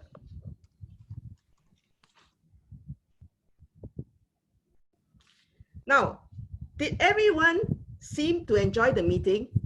I can see that people really enjoyed the meeting. The reason being that right from the start, we can see two guests were interested to join the club. This shows that they enjoyed the meeting.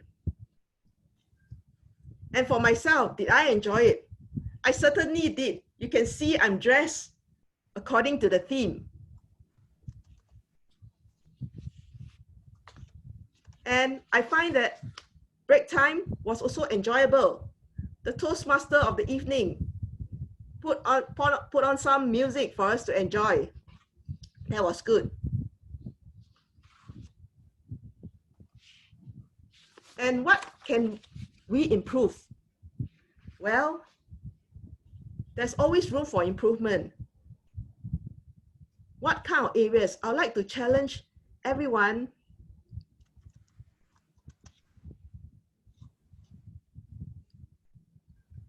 where they think they fall short in what I've described earlier. And do your best to improve in the next round. So this is my general evaluators report. I hope everyone can take all these recommendations and improve on the next meeting. So back to you, Toastmaster of the evening.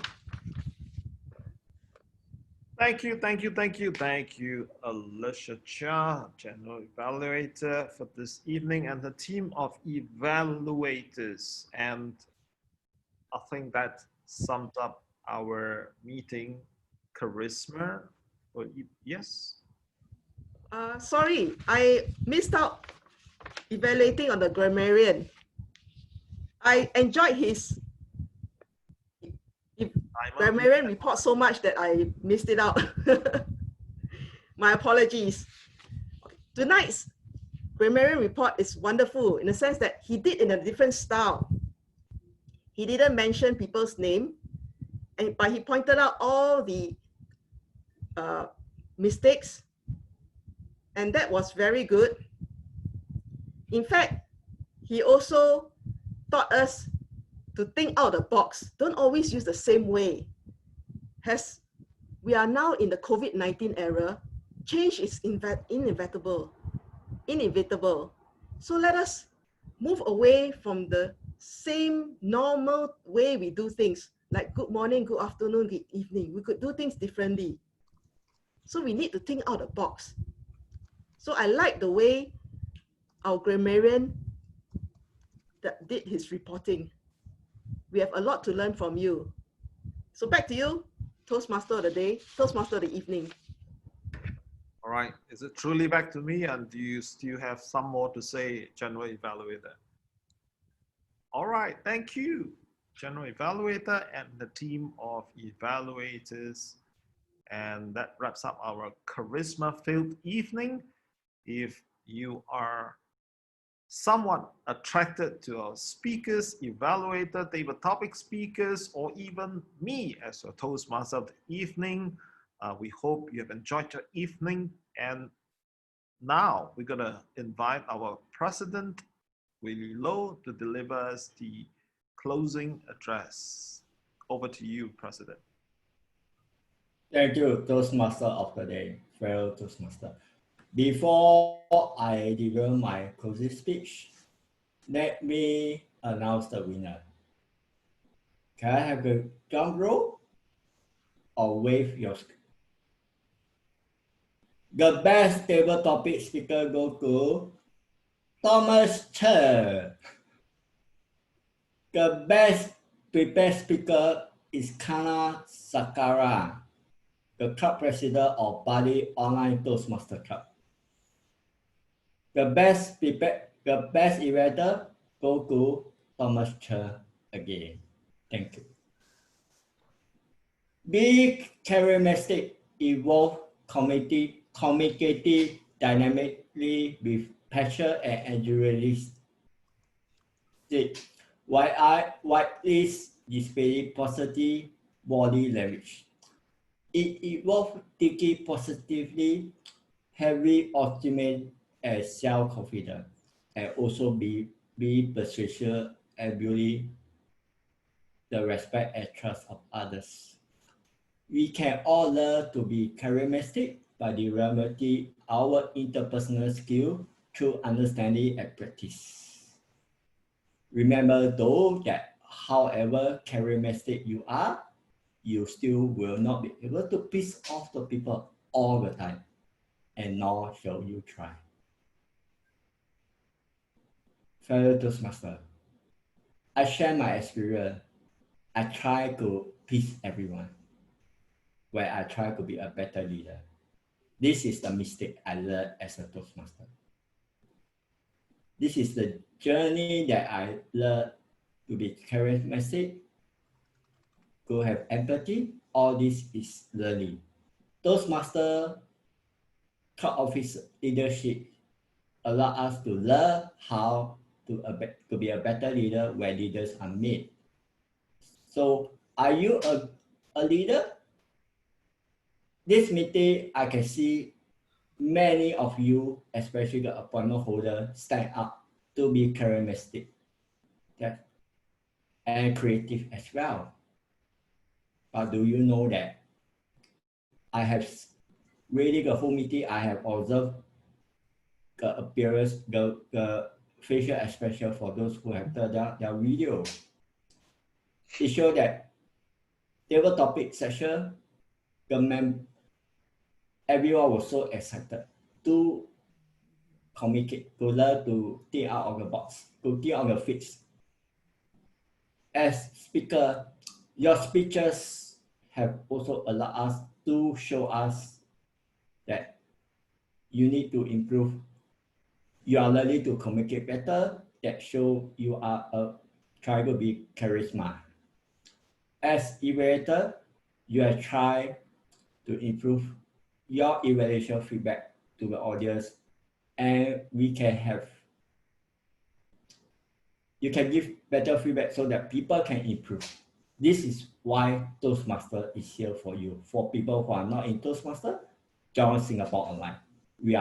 We will help you to be better when you go through the Toastmaster education program.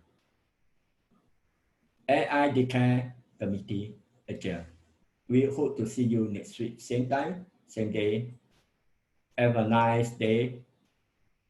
Whether you are for Singapore, Asia, or whether you are for Europe or the Pacific as well for the US. Singapore Online meets here every Friday, 9 p.m. GMT +8. We even meet after the COVID-19 where people go back to physical venue. So we see you again next Friday with better program. Oh, thank you and have a nice evening. Bye.